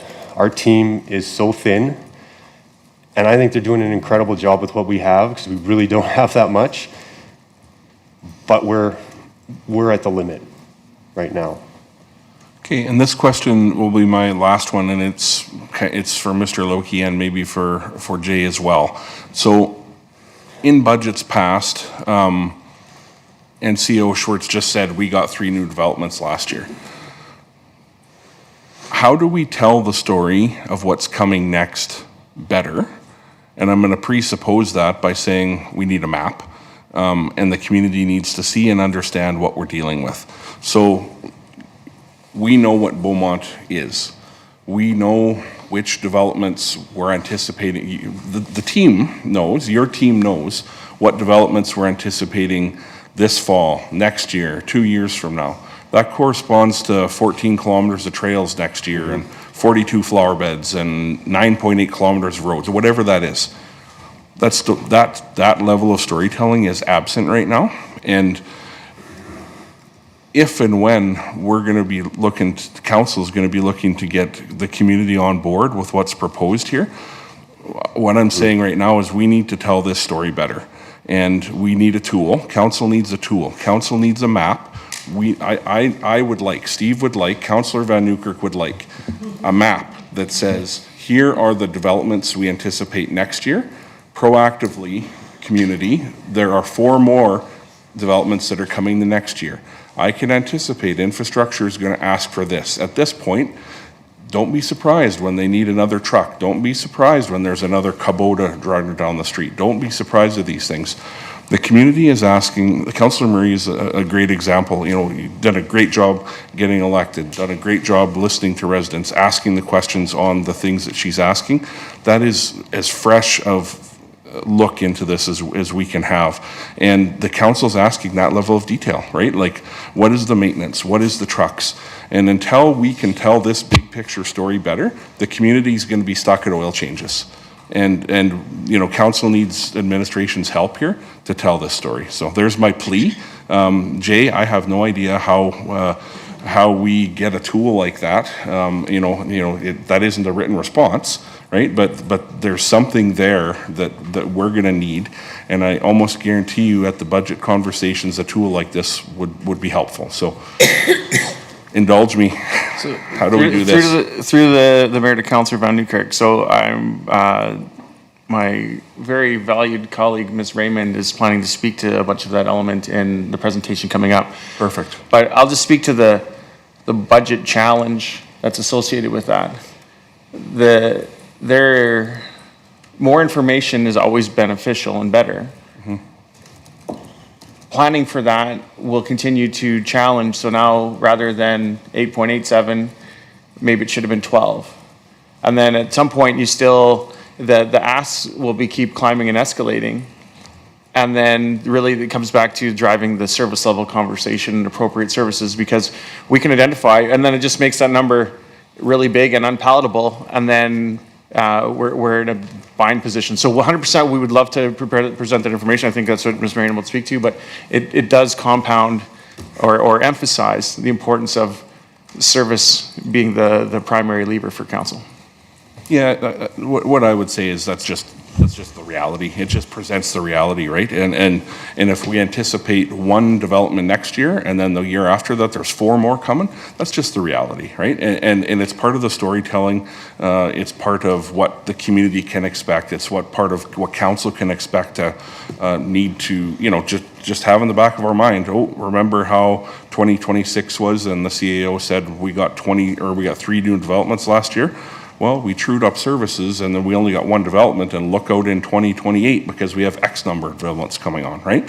Like the storytelling is what needs some additional thought. So yeah, I'll leave it at that. Thank you. Well, I also think that part of what we're trying to achieve, I know Ms. Raymond will discuss more in her presentation, but comprehensive growth plan is going to get into a lot of that. But on a more detailed level, some of the things we're doing with the quarterly updates and so on to council is to provide some insight into the assets that I think everybody here has seen one update that we provided for Q3 on some of the asset increases that we've seen. I know that's a very detailed way. Some of the geotab stuff that I was talking about, GIS stuff we're putting in some of the vehicles will help us track miles of roads cleared, things like that. So we're going to be gathering a lot of data that's going to help us to understand the growth in the programs that we're seeing as well. So I think there's a lot of combination of things that are in motion that are going to be helping with what you're looking for. All right, thank you. I just have one question before I pass it over to Councillor Murray. Actually, 2 questions.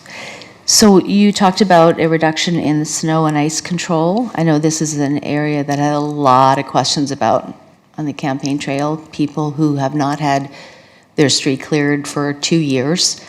They've only seen 1 time in 2 years. So this concerns me in regards to, because of safety, especially in cul-de-sacs. A lot of people talked about the pooling of water, ice, and poses a lot of safety threats. So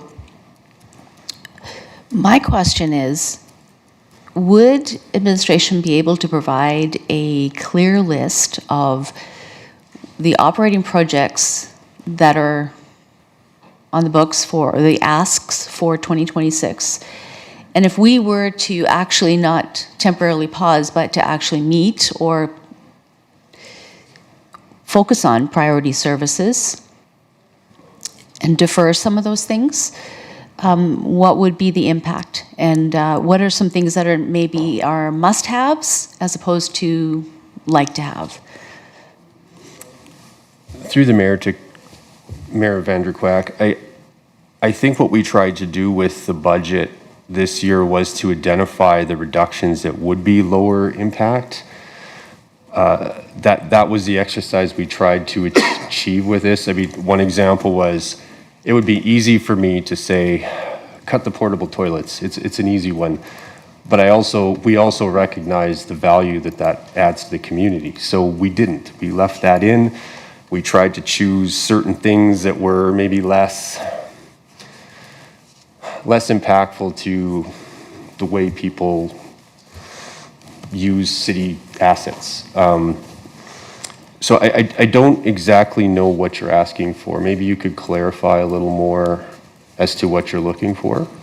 Yeah, so maybe I'll just reword it. What projects can we safely say, okay, we're going to pause on this one for 2026, maybe defer it to 2027, so that we can actually focus on doing a better job of the essential services? So to you, Madam Mayor, are you suggesting capital projects deferring? Is that what you're saying? Or That might come into it for sure. I don't know, like, because we're infrastructure and capital is kind of intertwined here. Yeah, the operational projects are basically ongoing operations to maintain the city to meet service levels. So again, the thing, we can't just stop a service without drastically impacting something outside of some of the reductions that we proposed.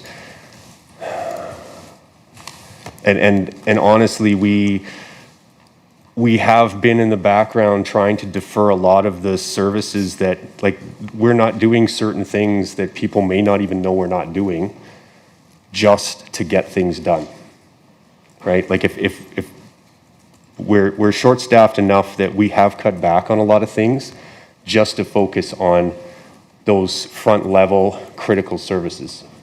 And it's just not that visible, right? So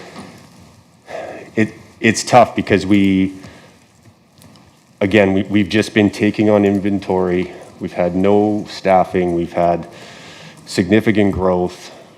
Infrastructure's aging. Our budgets aren't changing.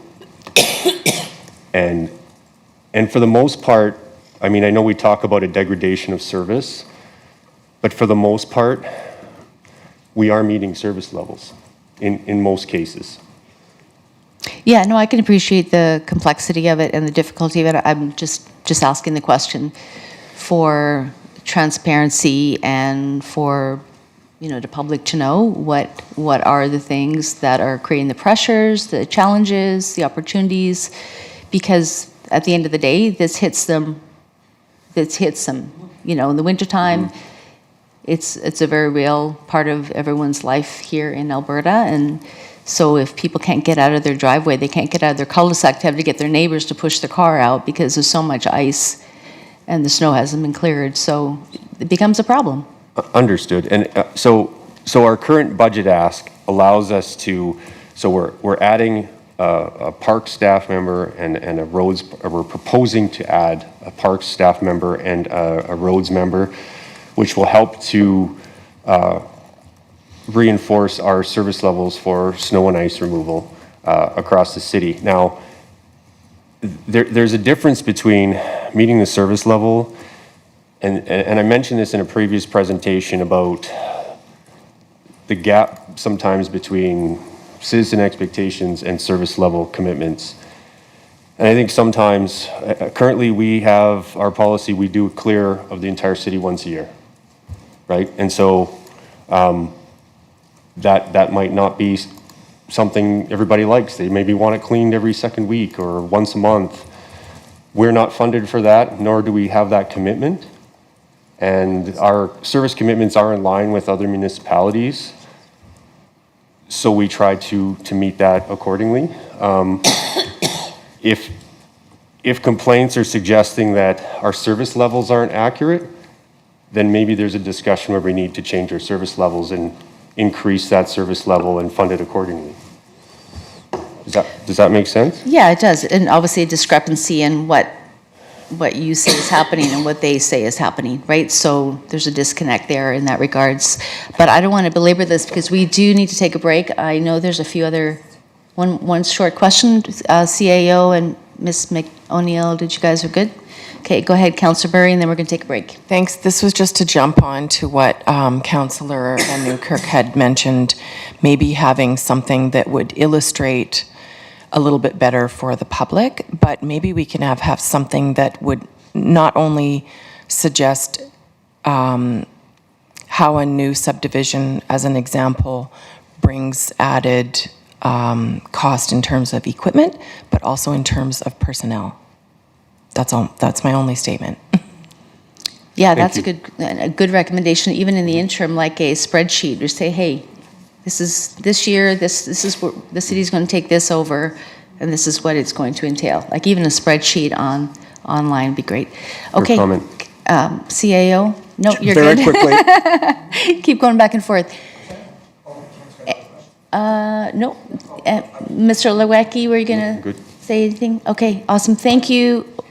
Yes, you may. Very quickly, the comprehensive growth plan, which you'll see rolled out here in the very near future, will tackle a lot of those concerns, and we'll be able to show the community, here's the impact of growth, here's the projected growth. So those are great tips. I'm taking notes like a crazy person here to make sure we include all of those and present it in a way that we can educate our citizens. So yeah, I think council's on the right track. Thank you.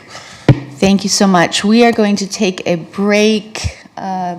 Would 15 minutes be okay? Thanks. We'll do 15 minutes. Back at 11.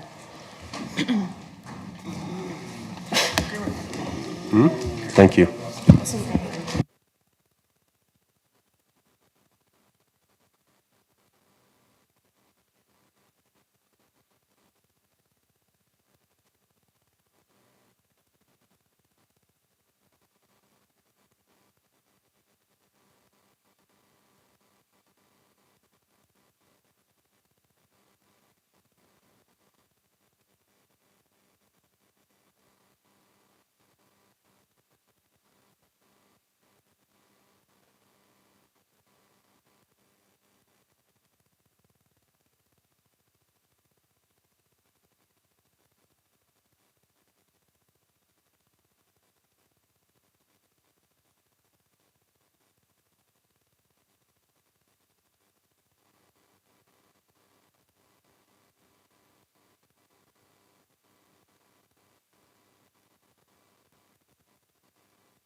All right, we're going to resume.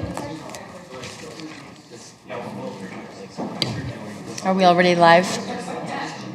Already live? Okay. We are back. So we are going to continue on with our presentations here. Who's up next?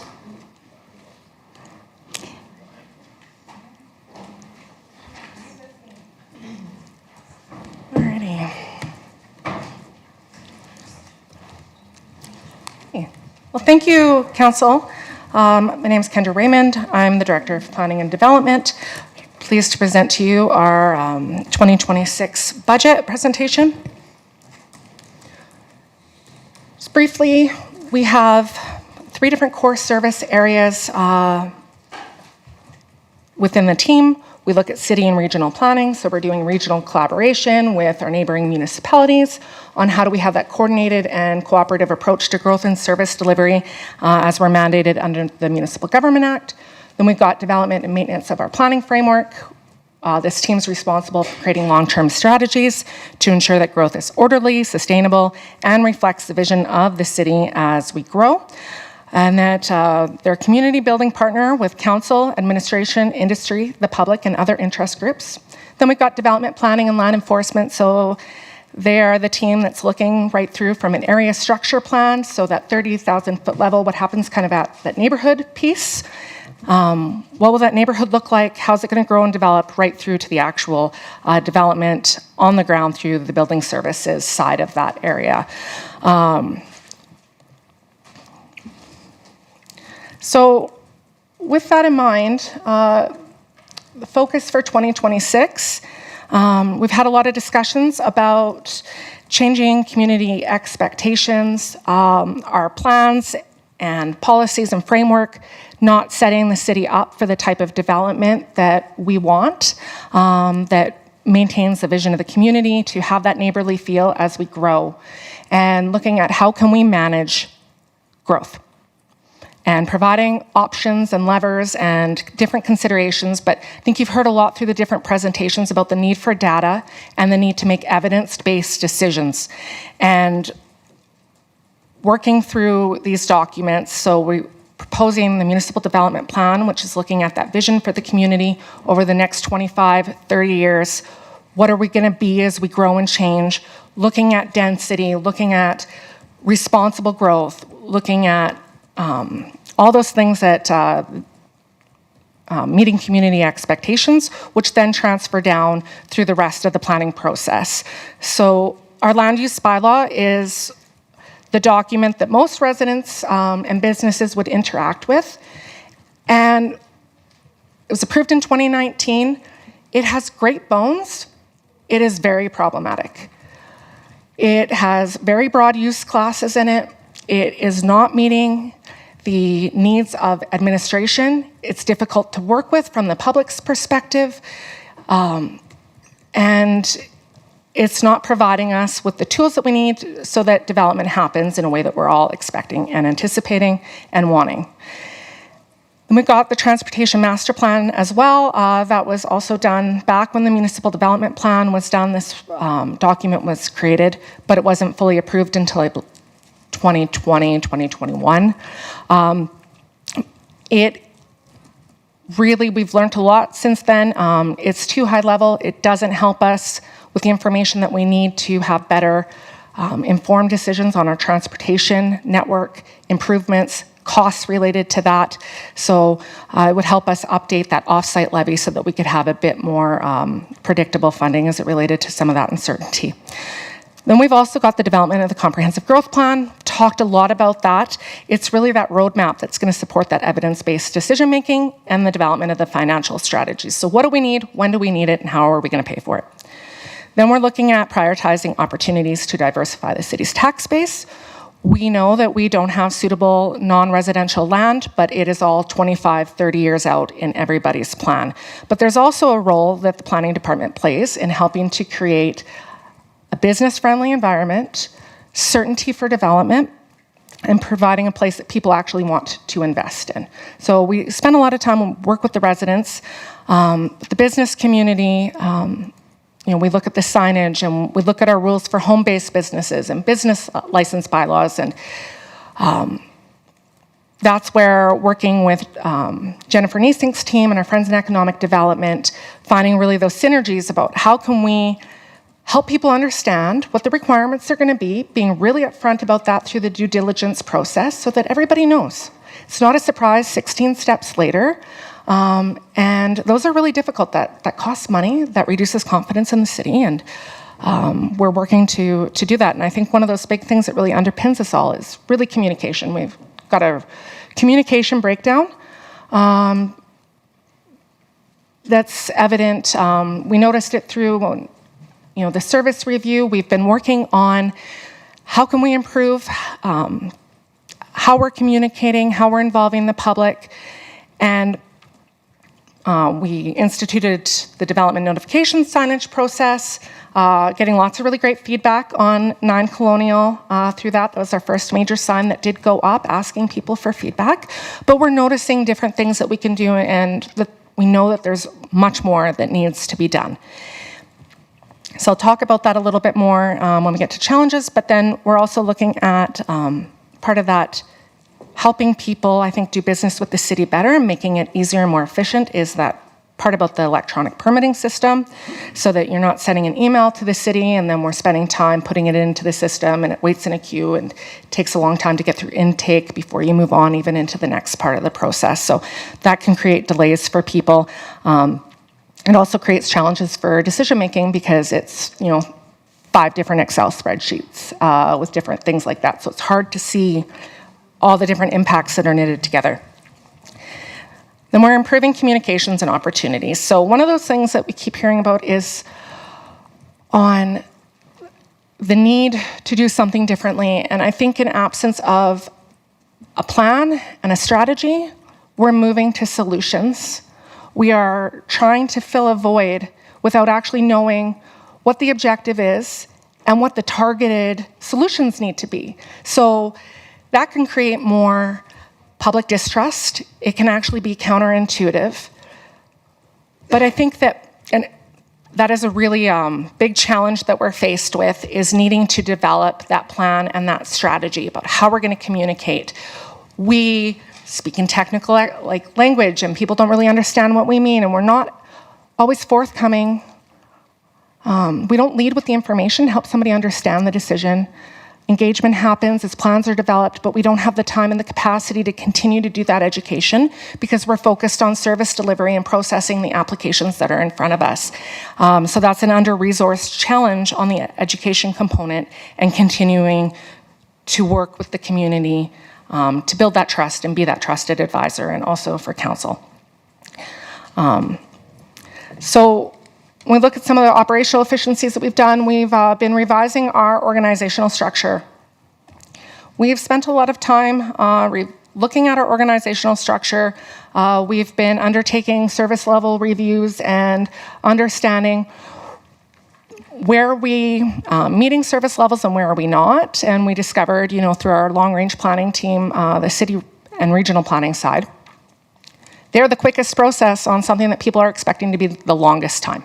And the places that people need it to be quicker were under-resourced. So we moved resources around to help support the teams differently, which led to the developer-led applications going into our development planning side, and then having city and regional planning be able to spend more time focusing on our planning framework and making sure that we were set up for success. But then also we've added resources in on our intake team, so that will be faster, because that was one of our biggest roadblocks for people getting permits.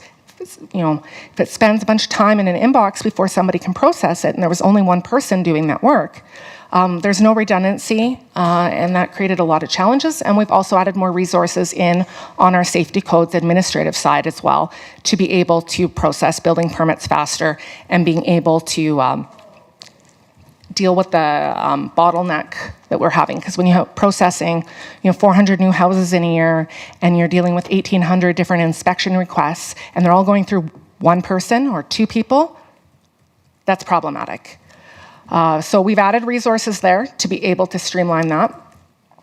And then we're continuing our implementation of the end-to-end development process work. So we've been working through that. We're continuing to improve processing timelines.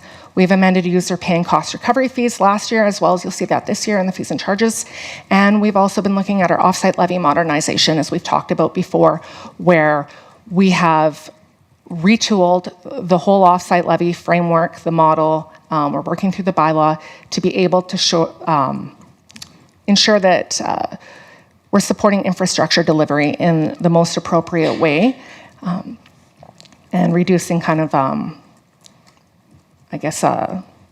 risks to the city through that.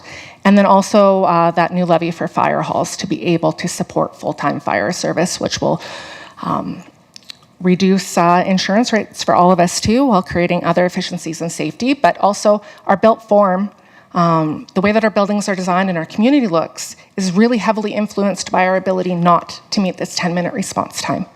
Because you can't have windows on your side yard, like on the side of your house then, and now we're forced to place bedrooms maybe in different places than you might. You don't have that freedom of choice, but it creates bowling alley spaces. They're not maybe that pleasing. They don't allow a lot of light into your houses. There's just a lot of challenges as it relates to that. Also commercial limits the amount of glass you might be able to have from one building to the next. So there's a lot of different impacts as it relates to that as well.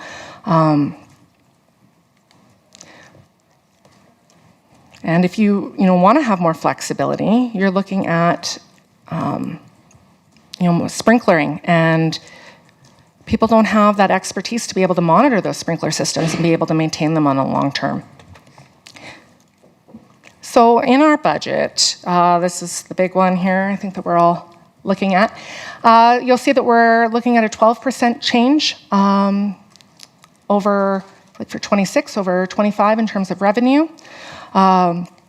We did increase our fees and charges. We're increasing some of the costs on the building permit side. We are increasing it to be more cost recoverable, and making sure that people are paying for the services that are being provided for them. Then we have our expenses. Primarily that's driven by the electronic permitting system, and it is also driven by the need to update the planning framework, which is primarily a lot of that cost. And then there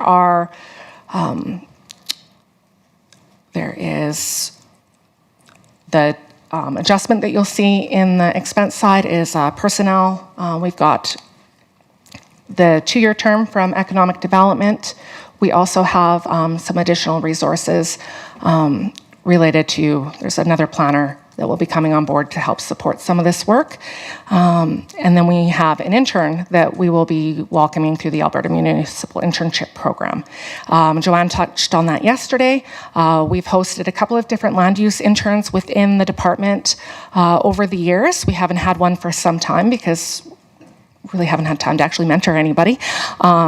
But they will be a lot of help to us as we look at that engagement component and working and talking with the community. So we're really excited about that. And primarily, it's a really exciting one because most of that is grant funded. The municipal share is fairly small, so it's really good opportunity for us as we contribute to developing administrative capacity. And then I will say that one of the other aspects there is we've also reduced our reliance on contracted services as well. So in the budget last year, we had a new safety codes officer that was added previously where we needed backup building support and additional aspects on that. We would rely on a third-party contractor to help us out when we were at our busy peak seasons, and we reduced that contract by almost $90,000 through this budget.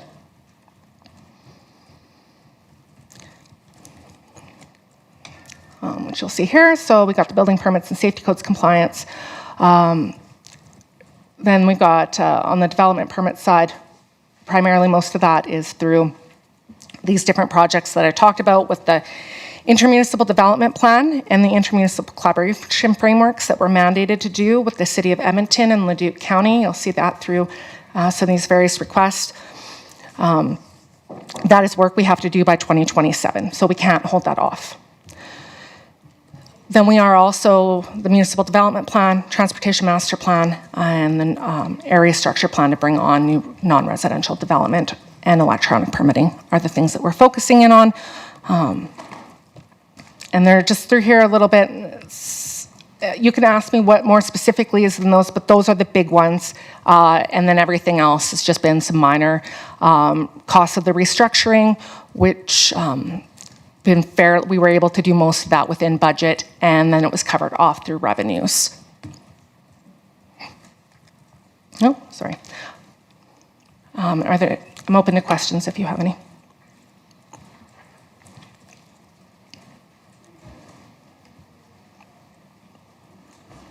Sorry, did you say you're open for questions? Open for right questions, now? yeah. Awesome. Thank you so much for the presentation. Councillor Murray, go ahead. Hi, thank you again for your presentation. We might have already answered this in an earlier meeting, but I was curious about the permitting software. And did we say that was the same as what they're using in Leduc? Leduc has an option that is proven in the Alberta context. We have not chosen a software solution yet. It's pending budget approval. We'll go out for RFP to do a competitive procurement. Okay, and then, so then that cost is also something that we think is going to be recurring year to year? The costs that we'll have on that will be maintenance, licensing, and those sorts of costs that will be built into that as well, and is included in this budget. And I don't know if Mr. Berezowski wants to talk to that a little bit more.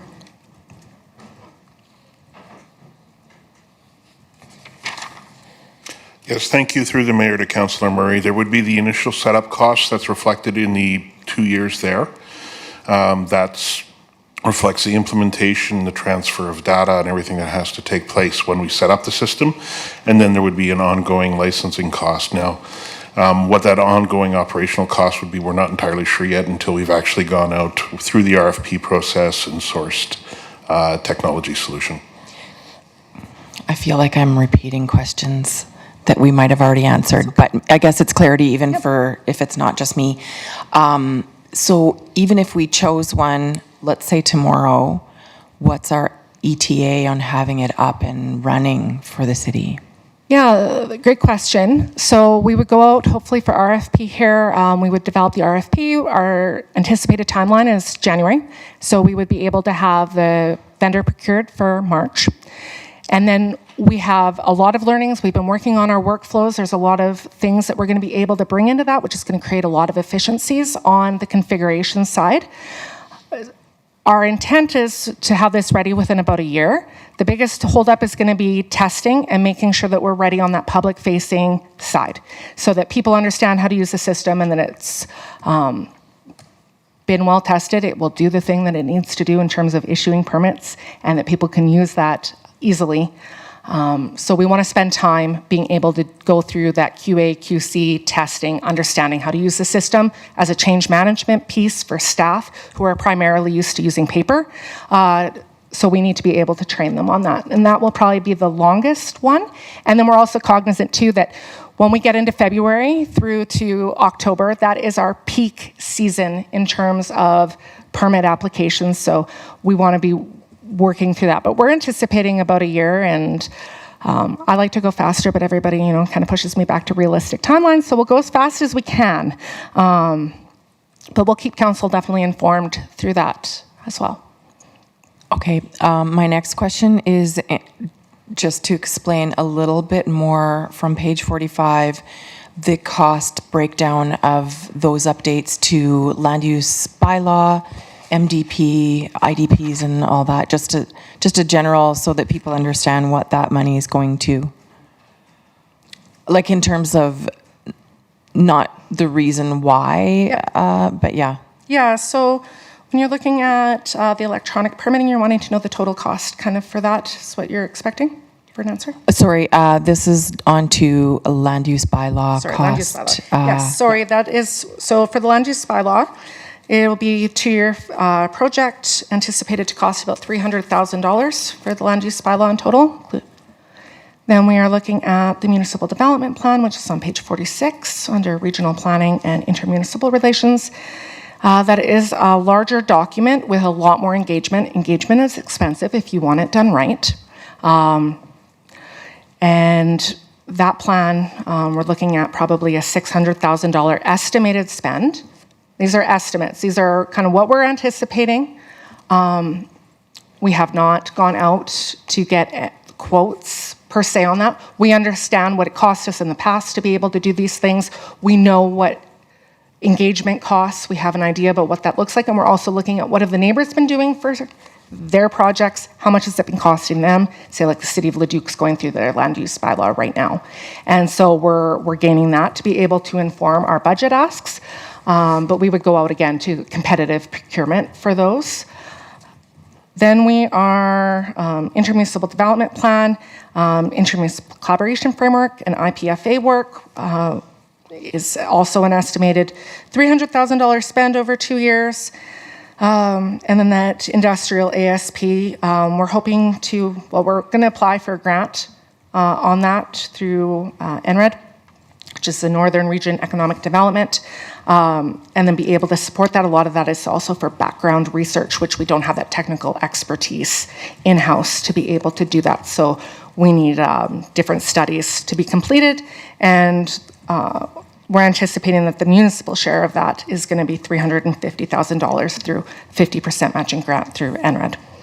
Okay, and then so as you said, engagement is costly. This also covers some of like legal costs. Is that in this, or is like would I find this cost also in part of your contracted and general services heading?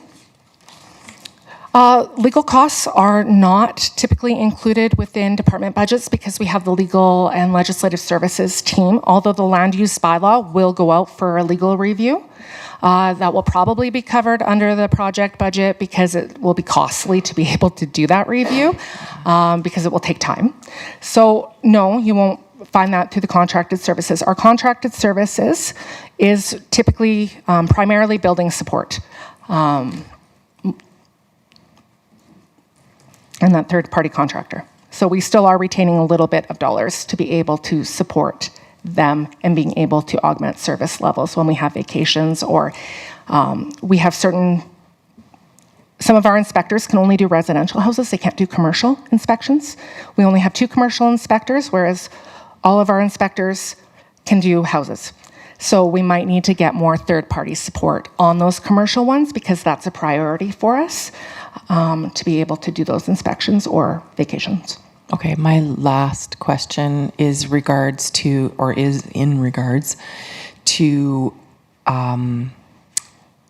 the combination of all these different, like municipal plan and the commercial ASP that you have listed. Is it better to do these all starting this year, or are we better to tackle 2 or so of them starting this year and then maybe bringing our land use bylaw, for example, into 2027-28? It's a great question because this is almost $1 million worth of investment that we're asking for over this time period. We know that this is really ambitious. We also know that there is a lot of work that needs to be done. There is a lot of expectations that I believe we all see in the community, we see it on social media, you heard it on the campaign trail. We need to do things differently. We are looking at the growth plan being so embedded, as we've talked about, within the municipal development plan, that our new area structure plans will continue to build on stuff that might not actually reflect the vision of Beaumont and what we're looking for and how we want to grow and develop. So we need to look at that piece. It's also was meant to be incremental, so some of our policies maybe aren't strong enough. We've talked about this on the environmental piece previously, maybe where we don't have enough tree protection standards, and what are we doing about, like, we just need a bit more teeth through our policies. But really that municipal development plan is really that whole framework about how we're going to grow, and it's got a lot of analysis that needs to go into it if we're going to learn how to manage growth. But the other piece about that is the land use bylaw is the one that is so imminent. If we continue with the land use bylaw as we are going to continue to just compound the issues that we're facing. We went through and we reviewed, I think, 3 years worth of reports on dwelling units, parking, mobile homes, and there was never, it took a long time to get to a decision point where we reduced that density. But there's still issues with that, and we didn't get into those or the administrative upkeep that we need to do or the problems that we're faced with in terms of administering the bylaw because we haven't been able to get there. And it is really difficult for us to administer. And like we've talked about, the use classes are too broad. You can have a day home all the way to a university with different scales of impact. And there's no use standards for some of those. They're permitted. I can't ask for more. We learned a lot through Dance Row and other developments that we've been having. The land use bylaw is going to be the one that really controls a lot of that stuff. But there are so many synergies between those conversations. We're going to be able to do public engagement together, which helps create a lot of efficiencies. We'll be able to do it in parallel. But we don't want to have this conversation over here and then have this other conversation over here. And most of the time, people don't get involved in planning decisions till there's something they're really angry about because they don't see how it impacts them or it affects them. And if we go through that piece, they might not be involved over here.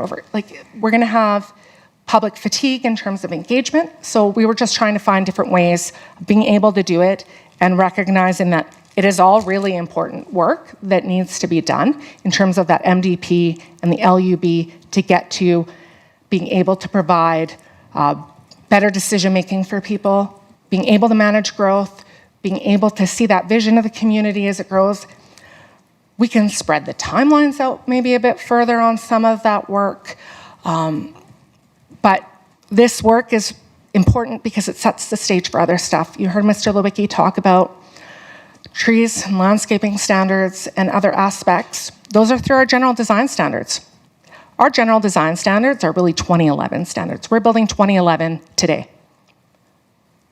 We need to be able to get through the land use bylaw and the municipal development plan so that our general design standards are getting the development we want. And that's where we're kind of behind. We can't do everything all at once. We don't have that kind of resourcing. We need to take a staged approach. It's going to take time. These plans are long-term, really, 50-year plans.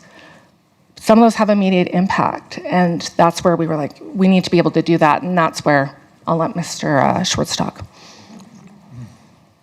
Go ahead, Schwartz. Yeah, just very quickly, Kendra, you triggered this for me, and I think it's important for the public and for council to understand that the land use bylaw was developed at a time that it made sense. The annexation, the MDP, the growth plan, the density targets that were set by the EMRB. And we took an approach at that point in time of, we had all of these influences, so how do we develop a land use bylaw that can handle some of those nuances, that is kind of a hybrid? And it was at the time. And hindsight's 2020. We look back and as Kendra just said, here's what it ends up creating for us, and we're going, oh no, we need to change it because we can't say no to these developments and this daycare across the street from a university campus. At this point in time, we can't say no. But I want to make it clear that the decisions that were to build that land use bylaw how it was have changed. And Kendra talks about some 2011 influences. Well, there's significant influences with the growth plan being removed and density targets being removed, but we're still bound by that land use bylaw and the MDP.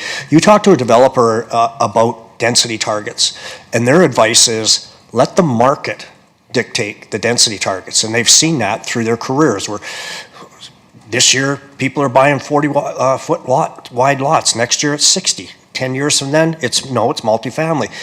And when the growth plan came in, it really knocked that on its butt. And this whole region is struggling with that. So, but you just triggered that for me, Kendra. Thank you. Yeah, thank you for that. Thank you for your responses. That makes it pretty clear to me. Thank you, Councillor Van Newkirk, and then Councillor Hyde. Yeah, thank you. And just trying to reorganize my thoughts because Ms. Raymond answered a bunch of my questions there. But maybe, and you've already stated this in one of your answers, but maybe could we just pull back and pull out again? So so all this work has to happen in order, and it should happen together. And it's well, it should, I guess, not has to. It should happen in order. Should happen together. The question I have is, can you comment on the effect of how we've got here by entertaining, which I was a part of, previous council a part of, a stream of narrow notices of motion that end up turning into motions. So what I've seen from my seat is that we've trailed out, 3 or 4 bullet points over 2 years to affect one change in the land use bylaw at the expense of the entire review. And I just want to, if you can comment on that, please. Yeah, I think it's an interesting point. I think that we're always responding to pressures, right? And you're responding to community pressures through those notices of motion and those inquiries and wanting to seek an informed decision. And I actually don't think there's anything wrong with wanting to have an informed decision. It's just being able to know when you have enough information to be able to support the decision. And, those are some learnings I think we're going to take away too as it relates to that. And with the land use bylaw, right now it really operates in this really gray zone. We were the only second municipality in the province to have a land use bylaw like this. So it was in uncharted territory. It was really innovative. It's actually been looked to for a really good framework for other places, but they've built on it and improved it. And I think we can take those improvements now and be able to do that. And be able to look at that in a full-scale way when we're looking at the importance of a yearly update. We provide annual monitoring reports on the land use bylaw, but we did not push forward those administrative updates. And making sure that we are evergreening our documents, and we're really focused in on how we're going to do that better. Yeah, thank you. And the next question I have that kind of builds on that is, what I think I said it yesterday. What administration has had a look around the rooms in each department and put a budget together and a proposed budget and plan for 2026. What we learned yesterday is that doesn't contemplate or pad a budget anywhere to deal with notices of motion that take us off onto other paths. So can you comment on the effect on your department, 3 or 4 notices of motion that are going to turn into motions, how they're going to affect our big picture? Because we heard loud and clear from the community, get the land use bylaw reviewed, get the NDP reviewed, look at the design standards, and I'm putting words in the mouth. Like it's all the cumulative issues that actually inform the need to get that done, right? So in here, it's get that done, get those things done, and they're funded in here and asked for. So what is the effect of ancillary work that comes from council on your team's ability to focus on the goal at hand here? Yeah, great question. I think just like every other department here at the city, we're very tenacious and we get a lot of stuff done. But primarily most of our staff, well, we're all service focused. We're all in it working on applications. And we have a responsibility to be able to process those in a timely manner. And those are our first focus as we're relating to some of that. So it's just challenging. Something we don't really talk about too is just Beaumont is one of many municipalities in this region. We're competing for talent. I've lost a lot of historical knowledge out of the planning department. We don't talk about that with the community because we just carry on. But that creates inefficiencies as you run an operation, and that creates delays. And I can tell you on almost every one of my areas, we've had some form of that. But every time we're kind of working through those notices of motion, which are important, some of those have been more nuanced, and then that takes us time to be able to do that research and to be able to provide that. So, it's just Yeah, We have to that's pick good. and choose, and it might take more time.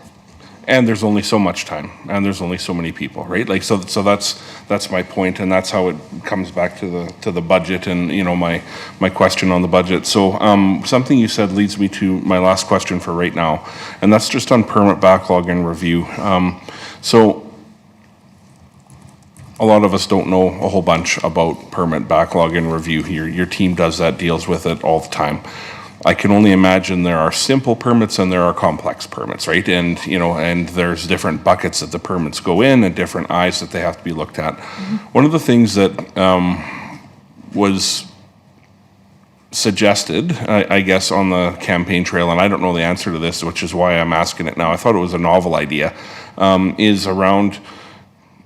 Again, this gets back to the theme of contracted versus internal. What does it take? I know we've had term employees, but what does it take in that permitting process? Is there options to bring in some kind of an external resource that takes all the simple things aside and keeps them going, or not? And maybe just speak to that, because I know it's not that simple, but I'm asking the question because I think it deserves a really good answer, and I know you can give that. So Yeah, it's a great question. We have looked at that, and I think we've done that on various parts of the process. But again, it requires somebody to oversee them and making sure that they're following our standards and delivering customer service well. And it can take more time to be able to do that. We actually looked at, can we outsource development permits last year? We looked at that. Is that a possibility? Because we're so backlogged and we don't have enough resources to deal with this problem.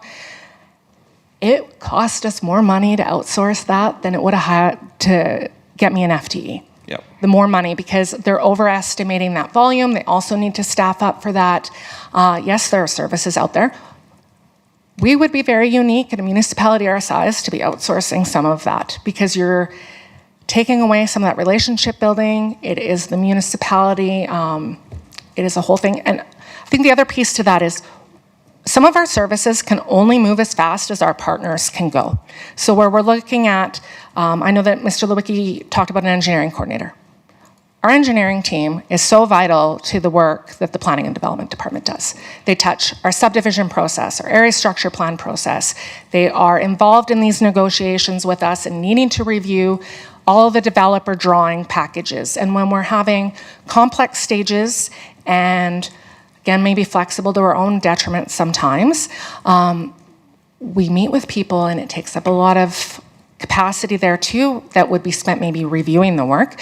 But if they're short, that takes time, especially on our complex permits where we're looking at that commercial development, because we need to be reviewing that infrastructure when it connects to ours, so that we aren't having cross issues in terms of water line to sanitary and those sorts of things. But they're at more than capacity on that engineering side. So when we're looking at that, if we can support them in that review, that will help us move that from a 6-month process, maybe shorter, or when we're looking at why does it take so long to get through the endpoints on a subdivision when we get to reviewing the drawings. They've done a lot of work through the service review. They were part of that too. I know that our team and their team worked really closely together, and they've done a lot of work on that. But if you're the team that's reviewing all the drawings and doing all the inspections and doing this other piece, they can't move as quickly as we would like them to. And we have looked at contracted services on that too, sometimes to support that. You still have to review it. So it's not simple. Yeah, for sure. Yeah. I guess at the end of the day, every program needs a champion, and every external resource needs an internal resource, right? And that's just the way that goes. So, thank you. That'll be it for now. Thank you, Councillor Van Newkirk. Councillor Hyde, and then to you, Councillor Natellenbus. Yeah, thank you, Mayor. Ms. Raymond, obviously you're very passionate about your position. That comes through, and we like to see that. Amazing report. Following the same line as I have kind of been going along here, and I'm sure you're going to get some sort of an FTE question from Councillor Natellenbus, and everybody has been put on notice for that. But mine is around personnel and contracted general services as well. You did mention that you were looking for one new full-time employee, so there's still $518,000 sitting in there, a 20% ask in personnel. And I'm just wondering if that is, a lot of that is retention, or if there is more around more personnel than one or two? Yeah, so you'll see the planners in there, the planner one. You'll also see the intern is within that. There is some of that restructuring. There is also the position from Nisink's area as well that goes into that. And then, the rest is retention. Is retention, okay. And coming along to the contractor and general services portion, which is the huge ask there, 162% ask, I do take a look at a lot of the contractor services. We have an amazing staff here, an amazing group of people, I think, that have been hired over the years, and I'm just wondering how much more of this work can be done internally as opposed to doing it, contracting it out, because there's a lot here that I think that can be done internally, and I'm just looking at the costs of contracting some of that out, and what does that look like as opposed to doing that big number? You would need to get internal resources to be able to do that. So there would be an FTE cost with that. There would still be the engagement pieces with that and whatnot, obviously. But you would have an increase in FTE that would be required as part of that. In order to put something like that. Yeah, and I would also caution you too that we could say, oh, we could do it on a term. No. The term employees that we're finding are coming straight out of university. They have never had a job before, and they will not provide that expertise that we would be getting and that we need to be able to look at these solutions in a different way. So I wouldn't, it would not be a term. Mayor? I'm sorry. Go ahead, CEO. These, and just to build off of what Kendra just said, and I'm really glad you made the comment about expertise, because these are probably two of the biggest levers that council has right now, the MDP and the land use bylaw. They need, in my opinion, need to be done simultaneously, or you're going to be looking at 3 years out before you're going to see any changes, and we're going to have, at the rate that we're developing, it's going to continue. Doing this type of work is a specific type of expertise, including the public engagement. We just do not have the capacity or, and in some cases, the expertise to be able to do it in-house. Yeah, and I appreciate that, and I'm not looking to put this off. Please don't say that. I think that we heard loud and clear from the constituents that they want to change the direction or shore up the direction that the city is going. So that was heard loud and clear, and I know that there's a cost and manpower and women, or people power, I guess you're supposed to say now, to doing this, and I'm very abreast of that. So don't get me wrong that way. I'm just trying to take a look at generic numbers of $150,000 and $250,000, and obviously these are estimates because $350,000, $200,000, these are big numbers. So it's something that I think council has to look at and say, okay, we have to do our due diligence on it and just see if those numbers are correct, and that's where I'm going down this path. Thank you, Councillor Hyde. Councillor Ntellenbos, you're up. Thank you, Mayor. Thank you, Ms. Raymond, for this report. I will, as Councillor Hyde said, just ask for the number of current FTEs, if you don't mind. Sure. Number of current FTEs are, I have the number in my head here and went out of my head. Sorry, I'm just, there is 21 FTEs. 21 FTEs, plus the 3 additional you're requesting an intern, is that correct? Plus 3 additional. Okay, perfect, thank you. Are you able to break down the difference to me between sales and user charges, as well as license permits and fines? Maybe not so much fines, but what's the difference in the category here for sales and user charges versus the licenses and permit? Sales and user charges are typically permit applications, So it would be a development permit application, building permit application, decks, those sorts of things. Area structure plans, subdivision applications, those are all sales and user charges. Where we're looking at the fine aspect would be where we've gone through and charged somebody for occupancy prior to getting a final building inspection, or re-inspection fees, those sorts of things would typically go under that, or any of the fees that might go from our development enforcement side. Those would all fall under that. They don't go under sales and user charges. And if there's anything more nuanced than that, maybe Mr. Bahachuk might know, or I can get you the information. If you don't mind, because I know you had mentioned permits, or at least permit applications under sales and user charges, but then there's also permits under license permits and fines. So just curious if we could get a better breakdown as to what some of that revenue is for each category. Sure, we will get back to you with that information. Perfect, thank you. Would you happen to have handy what kind of revenue we've seen from fines since getting the development enforcement officer on board?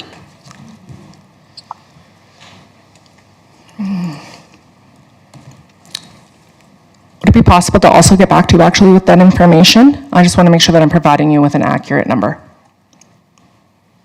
Perfect. I appreciate that.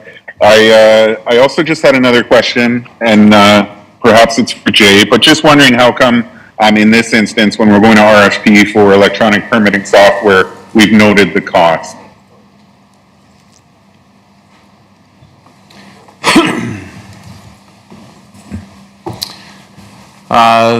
Through the mayor to the councillor, that's a very good question, and probably something that was missed in oversight. In hindsight, we would be something the one-time projects, even land use bylaw, MDPs, right? If we're going to market on a couple of these things, maybe we should do it less visibility from that perspective. It was an oversight on the operating side. Capital is 100% a one-to-one relationship, which is much easier to see. When we roll the budget up into the categories that we were looking at, it does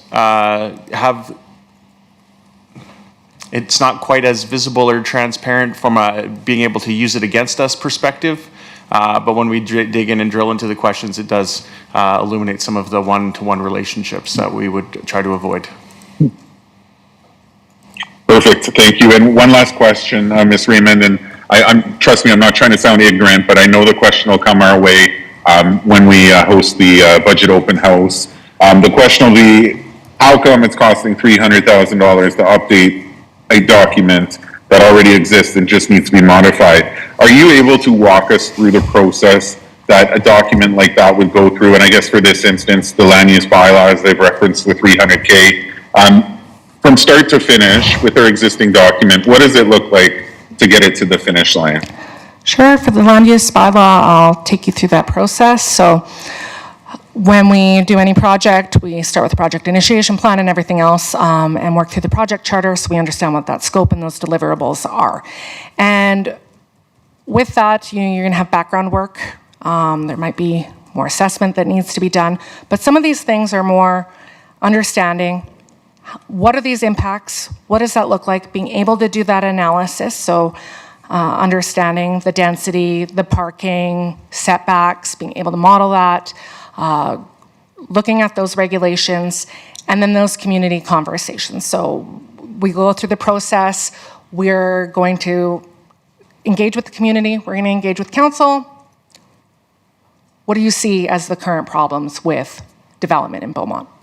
What do you want to see changed? We're going to go through all those different conversations, but they need to happen with different groups at different levels. So we're going to engage the chamber, and we're going to engage all these different teams. So and work with development industry and the public and all of those things to have those conversations. Then we would go away, we'd write the plan and the policies, and we'll come back out and we'll say, what do you think about these? Did we get them right? Is this what you're expecting? What do you want changed? And that'll also be conversations with council about how much flexibility to certainty do you want? How much control are we looking for? What are you looking for these use standards? So we'll go through those different pieces over time as it relates. It takes time to write the plans and to check in, make sure we got it right, provide what we heard reports back to people on how their feedback was used or not used. And Then we start kind of going through an approval process where we get legal review and everybody's taken a look at it. There's lots of internal circulation as it looks at those documents. But realistically, it's background report, doing the draft, checking in on the draft, rewriting it, and coming back for approval. And when we come back for approval, we have a lot of, we've typically done open houses. We've had it be in multiple different places, multiple different opportunities for people to come and talk about the land use bylaw once it's in its complete form, because sometimes it's harder to interact with drafts. And through that process there, then we would bring that forward. You get a public hearing, bylaw would be passed as part of that process, but need to have an opportunity to engage the public, and we have a responsibility to have them be involved in those plans and processes. So does that give you kind of a high level aspect there? Yeah. Councillor Tellenbus? Yes, thank you, Ms. Raymond. That definitely provides a lot of insight. Last question just relates to the timeline that's provided. I know we talked about it 2 years for the land use bylaw. Is it as simple as throwing another $150K in 2026 to make it happen sooner? Or is it a time thing as opposed to a financial thing if we want to push that forward quicker? The land use bylaw aspect, it's done this way to be able to have those conversations in conjunction with the MDP and be able to find those synergies there.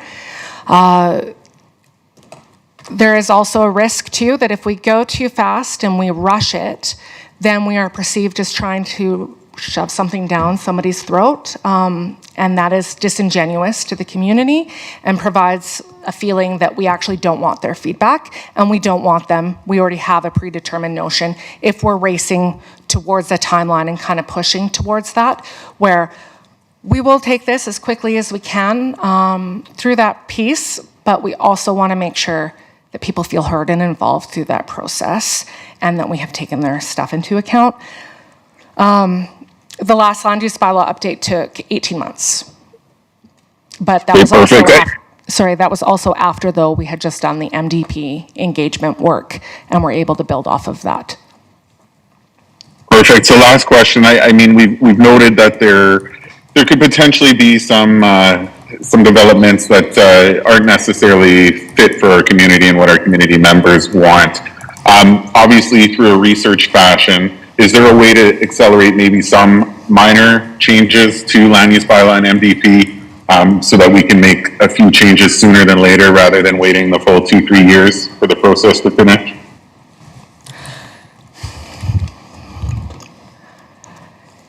There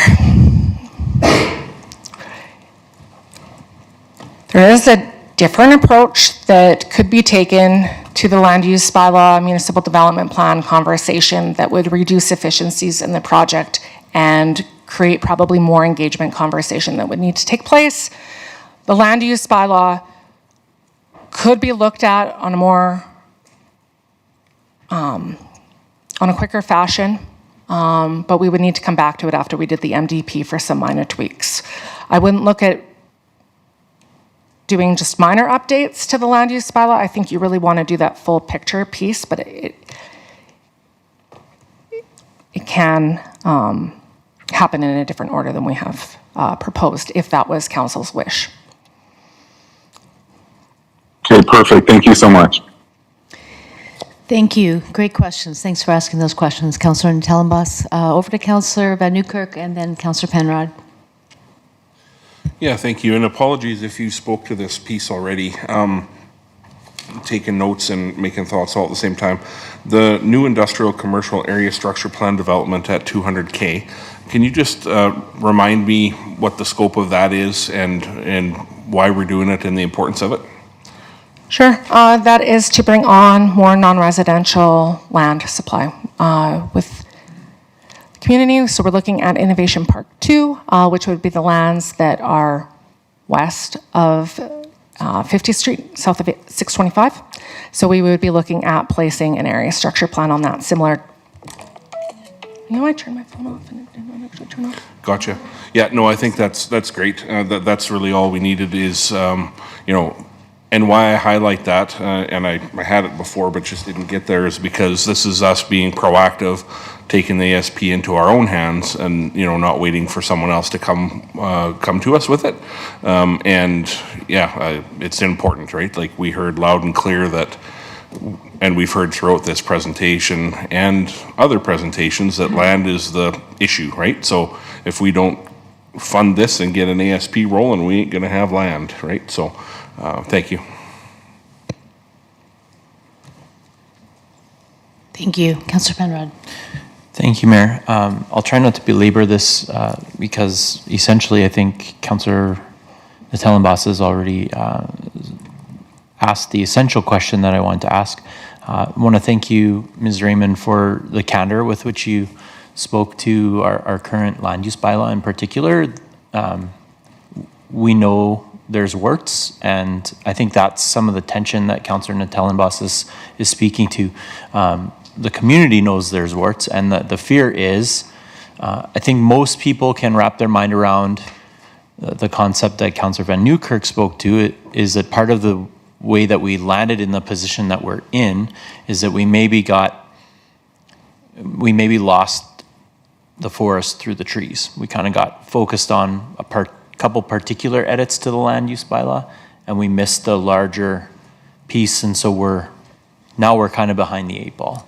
The fear, I think, in the community is how many more less than ideal developments go forward in these next 2 years as we're doing the sort of fulsome planning and engagement to refine the land use bylaw and remove the warts. What's the impact to the community in the meantime? So that's where I'm kind of with Councillor Natellenbos, wondering, like, is there a way to have our cake and eat it too? Is there a way to address some of the most egregious pieces that you spoke to that we're aware of? And are there options there? Like, the stick approach is to change the rules and enforce them. Is there a carrot approach available where we engage our partners in the development community and do some education on that front, saying, like, it may not be in your best interest to proceed with developments that are within your rights to proceed with, but are not going to be well received in the community. And that kind of brings us back around to some conversations we'll have next week around what are some of the mechanisms that we could invest in as a community to be able to bring developers to the table and give residents and experts and kind of all the stakeholders an opportunity to understand those kind of competing interests better. Thanks. Mm-hmm. Sure. Could I just touch on that really quickly, if you don't mind? One of the things, with that component is, as we're looking at infill developments or some of that other sort of stuff, when we look at, say, something like 9 Colonial. 9 Colonial has always been designated for commercial. It's been commercial ever since its inception, planned for since the 1990s. All of the infrastructure surrounding that would have been looking at that too, which we're going to reconfirm through the process. When we're looking at that aspect, though, it's that the community doesn't understand why you might put commercial there versus a different use. They don't get that piece where we're looking at that communication breakdown. And I think that not all the plans are totally broken, but some of that is, I don't really understand why you're making this decision at all. It does not make sense to me. But if we talk to you about it, you might understand a little bit more. You might still disagree, very much so, and then we'd be looking at opportunities to come and make amendments, opportunities to come and talk to council about that. But I think that a lot of that is we don't get that and be able to talk about that a little bit more. And then when we look at that in-house component, I just want to go back to that really quickly. You don't get that broad expertise that you might get from going out to an external agency. They have a more, they've got greater bench strength than we do when we're looking at, say, back to that engineering conversation as it relates to why you might have a civil engineer look at this versus this type of engineer and a transportation engineer. Planning also does not, like, we've got a lot of different branches of expertise. Primarily, we're focused on development permits and our regional planning and that growth planning piece, but we don't have all of that expertise here. It makes us longer. They're off the side projects unless it's dedicated resources, but they're so easy to push off and never actually get to because you're just focused in on the day-to-day work. And then we don't get there, and it takes us a really long time to be able to do those projects.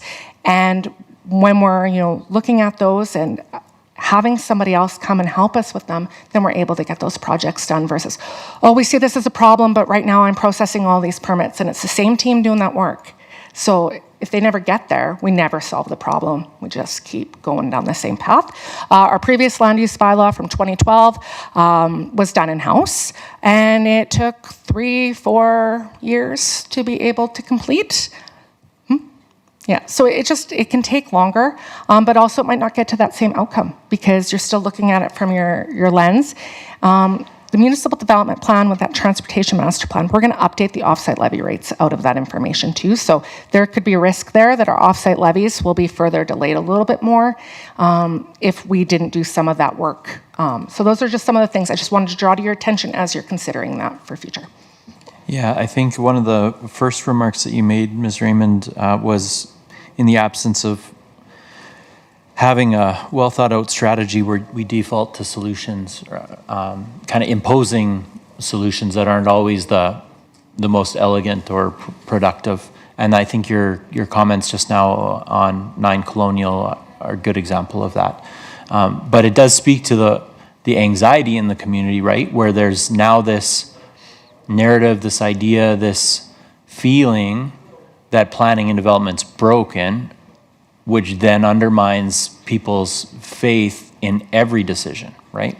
Yep. And so council has a role to play in those conversations too, in I think always hearing that feedback from the community, but not necessarily participating in it, right? And that's the mode that we're moving into now. It's different conversations for different times. Election time is one time, but as we move forward to govern, I think it becomes a different time where we have to hold the higher vision and strategy for the community. And we're moving into that strategic planning process. We're assembling it as we go based on what we heard.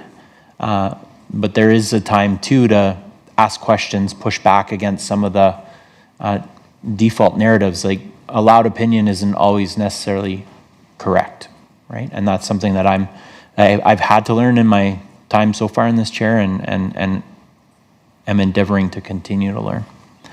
Thank you. Thank you, Councillor Penrod. So you bring up a few things that I was thinking about here as well, in terms of, in some ways it's kind of backwards because the land use bylaw and the municipal development plan depend on the council strategic plan, the vision for the community and all those things. And if we don't have that clarified, what do we want our city to look like, then it makes the process really difficult. However, I to your point, Councillor Penrod, I think that there was a loud and clear message in some areas that I believe we have responsibility to make sure that we can explore to see in the interim, as we're looking at that longer term planning, how we can, you mentioned infills, for example, Ms. Raymond, if there's ways that we can say, okay, we're gonna change this, or if there's a bylaw that we need to adjust or something in the interim, so that this does not happen in the process that we are reviewing and revising the other plans, then I think that's what we're looking for as well, in terms of guidance on that, so that we can respect the message that we heard loud and clear in the community as well, whether that be in the area of zero lot lines and the area of infill. So can you speak to that?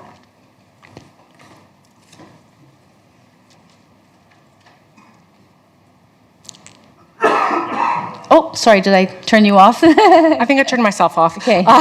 Sorry. Thank you. Council is going to be huge as we go through these plans. We will be engaging you to understand what that looks like and what those challenges are and how we're going to set up these plans and policies, because ultimately these are council decisions. And we need you to, we really, like, it's fairly crucial that we're getting that council piece on that. So when you're looking at the strategic plan and all those other different components, we will be engaging with you through those processes as well, really early on, because it's also going to inform our work plan. It's going to involve our RFP when we go out so that we know that we're actually doing the right thing. I don't want to start down a path that I think is right and it's not actually solving the problem. And so you will be one of those first stakeholders that we're actually engaging with and talking with to understand that. So there's multiple different opportunities, I think, on that strategic side as looks council's four-term, 4-year vision through the strategic plan and your kind of strategy for moving those different actions forward, which will guide our work over the next 4 years. The other piece to that is we have been making incremental changes. We've been building off of that that notification signage process. Even, we're seeing different stuff that we're going to do differently with that. I don't like where the sign is placed at 9 Colonial. I would place it somewhere else, by the parking lot probably, where you could pull over and take a look at it. Those are things that we don't need, to bring a policy forward or something else for us to correct. Some of that's within our own control to do that better. And then helping people understand so that they can provide us with the feedback and know what changes are happening in their neighborhood, I think will help with that infill aspect, because most of that is you don't know what's happening beside you and what is going on, and people naturally want to be involved with correct, up-to-date information that is coming from the source and not from the developer who's marketing it or anything else to sell a product. That's one of our things. We see the comments, and we know that we need to be able to come with the information, not maybe debate the facts with people, but provide that, because in the absence of that, you'll make your own decision. But we can definitely look at those different options. We've talked about infill guidelines in the past, so different plans. That was one of the actions out of the municipal development plan, but we haven't had a lot of infill generally, although we're starting to see more of that. So those are definitely things that we'll take away, but we can definitely provide that and provide those supporting things. We've heard a lot here, and then based on where the budget conversation goes, we'll be able to tailor our work plan accordingly and engage with you on that. Thank you. Yeah, this is where it becomes a problem. We haven't had them a lot in the past, but the potential is there, and that's where it becomes, a surprise and a shock to the community if it actually comes into fruition. So those are the things that we want to look at, see, okay, how do we circumvent that so that we, whether it be putting in place some kind of a adjustment in the bylaw so that we can say, until we review and revise the whole plan, this is not going to happen, because that's what the community wants. Yeah, we really caution on that moratorium on development until we go through some of that, because we discussed, I think, one point about Edmonton. When they were going through that, they did get a legal opinion that it was not recommended to go through a moratorium on development. But I think when we're looking at that information or how we're making, we will take that away, though. I definitely hear that, and I can take that away. Okay, thank you. Councillor Penrod? Yeah, and thanks, Mayor. Your question kind of clarified what part of what I was trying to communicate too is another example I can think of fairly recently is that administration actually noticed a trend on a certain type of commercial development and realized they didn't have, under the current land use bylaw, the ability to control that, and that it was creating some problems in the community. And so they actually took the lead, admin did, to bring forward a piece that was respecting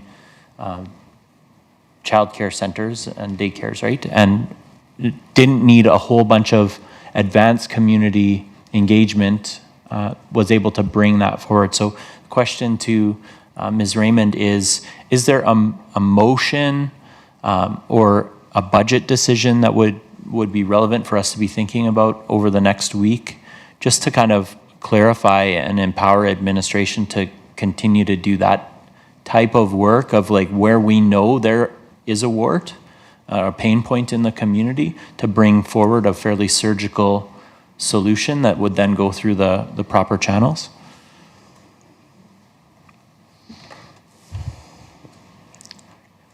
I feel like Mr. Bahachuk has an idea here. Go ahead. Through the mayor to the councillor, I personally don't see that as a budget motion or impact of the thing, but at the closing of the budget process, there is an opportunity for subsequent motions. So that could be something that, if this is important to council, you could put a motion to direct administration down these channels, whatever however you want to phrase that, as far as empowering or so on and so forth. That would be an element that could be at the tail end and doesn't necessarily have to wait to another council meeting, because there is an opportunity for non-budget related motions at that point. Thank you for clarifying that. Oh, you want some more? Go ahead. Yeah, thanks. I turned my mic off too early. Yeah, and so I'll just tie it all up in a bow by saying thanks for that. That's something that we'll look at. And what I look forward to is any time we debate a motion like that, is council really doing a double take on, is this decision, any given decision, going to derail the larger piece that we know we're behind on, right? Of taking the fulsome look. And that's where we, I think, have heard very clearly from the community that we need to get to the roots and really fix the land use bylaw on a go forward basis. So I want to try, the whole point of this belabored point by me is I do want to manage that kind of anxiety or concern or breakdown in trust in the community. I think one way we do that is by entertaining kind of micro or targeted short-term fixes, if I could say it that way.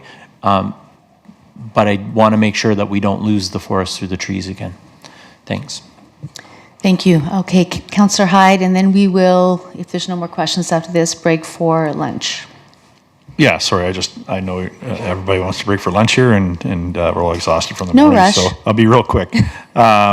Yeah, I think that what we're getting at is there's just a few high-level points that we'd like to look at in the near future, and not waiting for the full 18 months, but not at the expense of slowing down the entire process.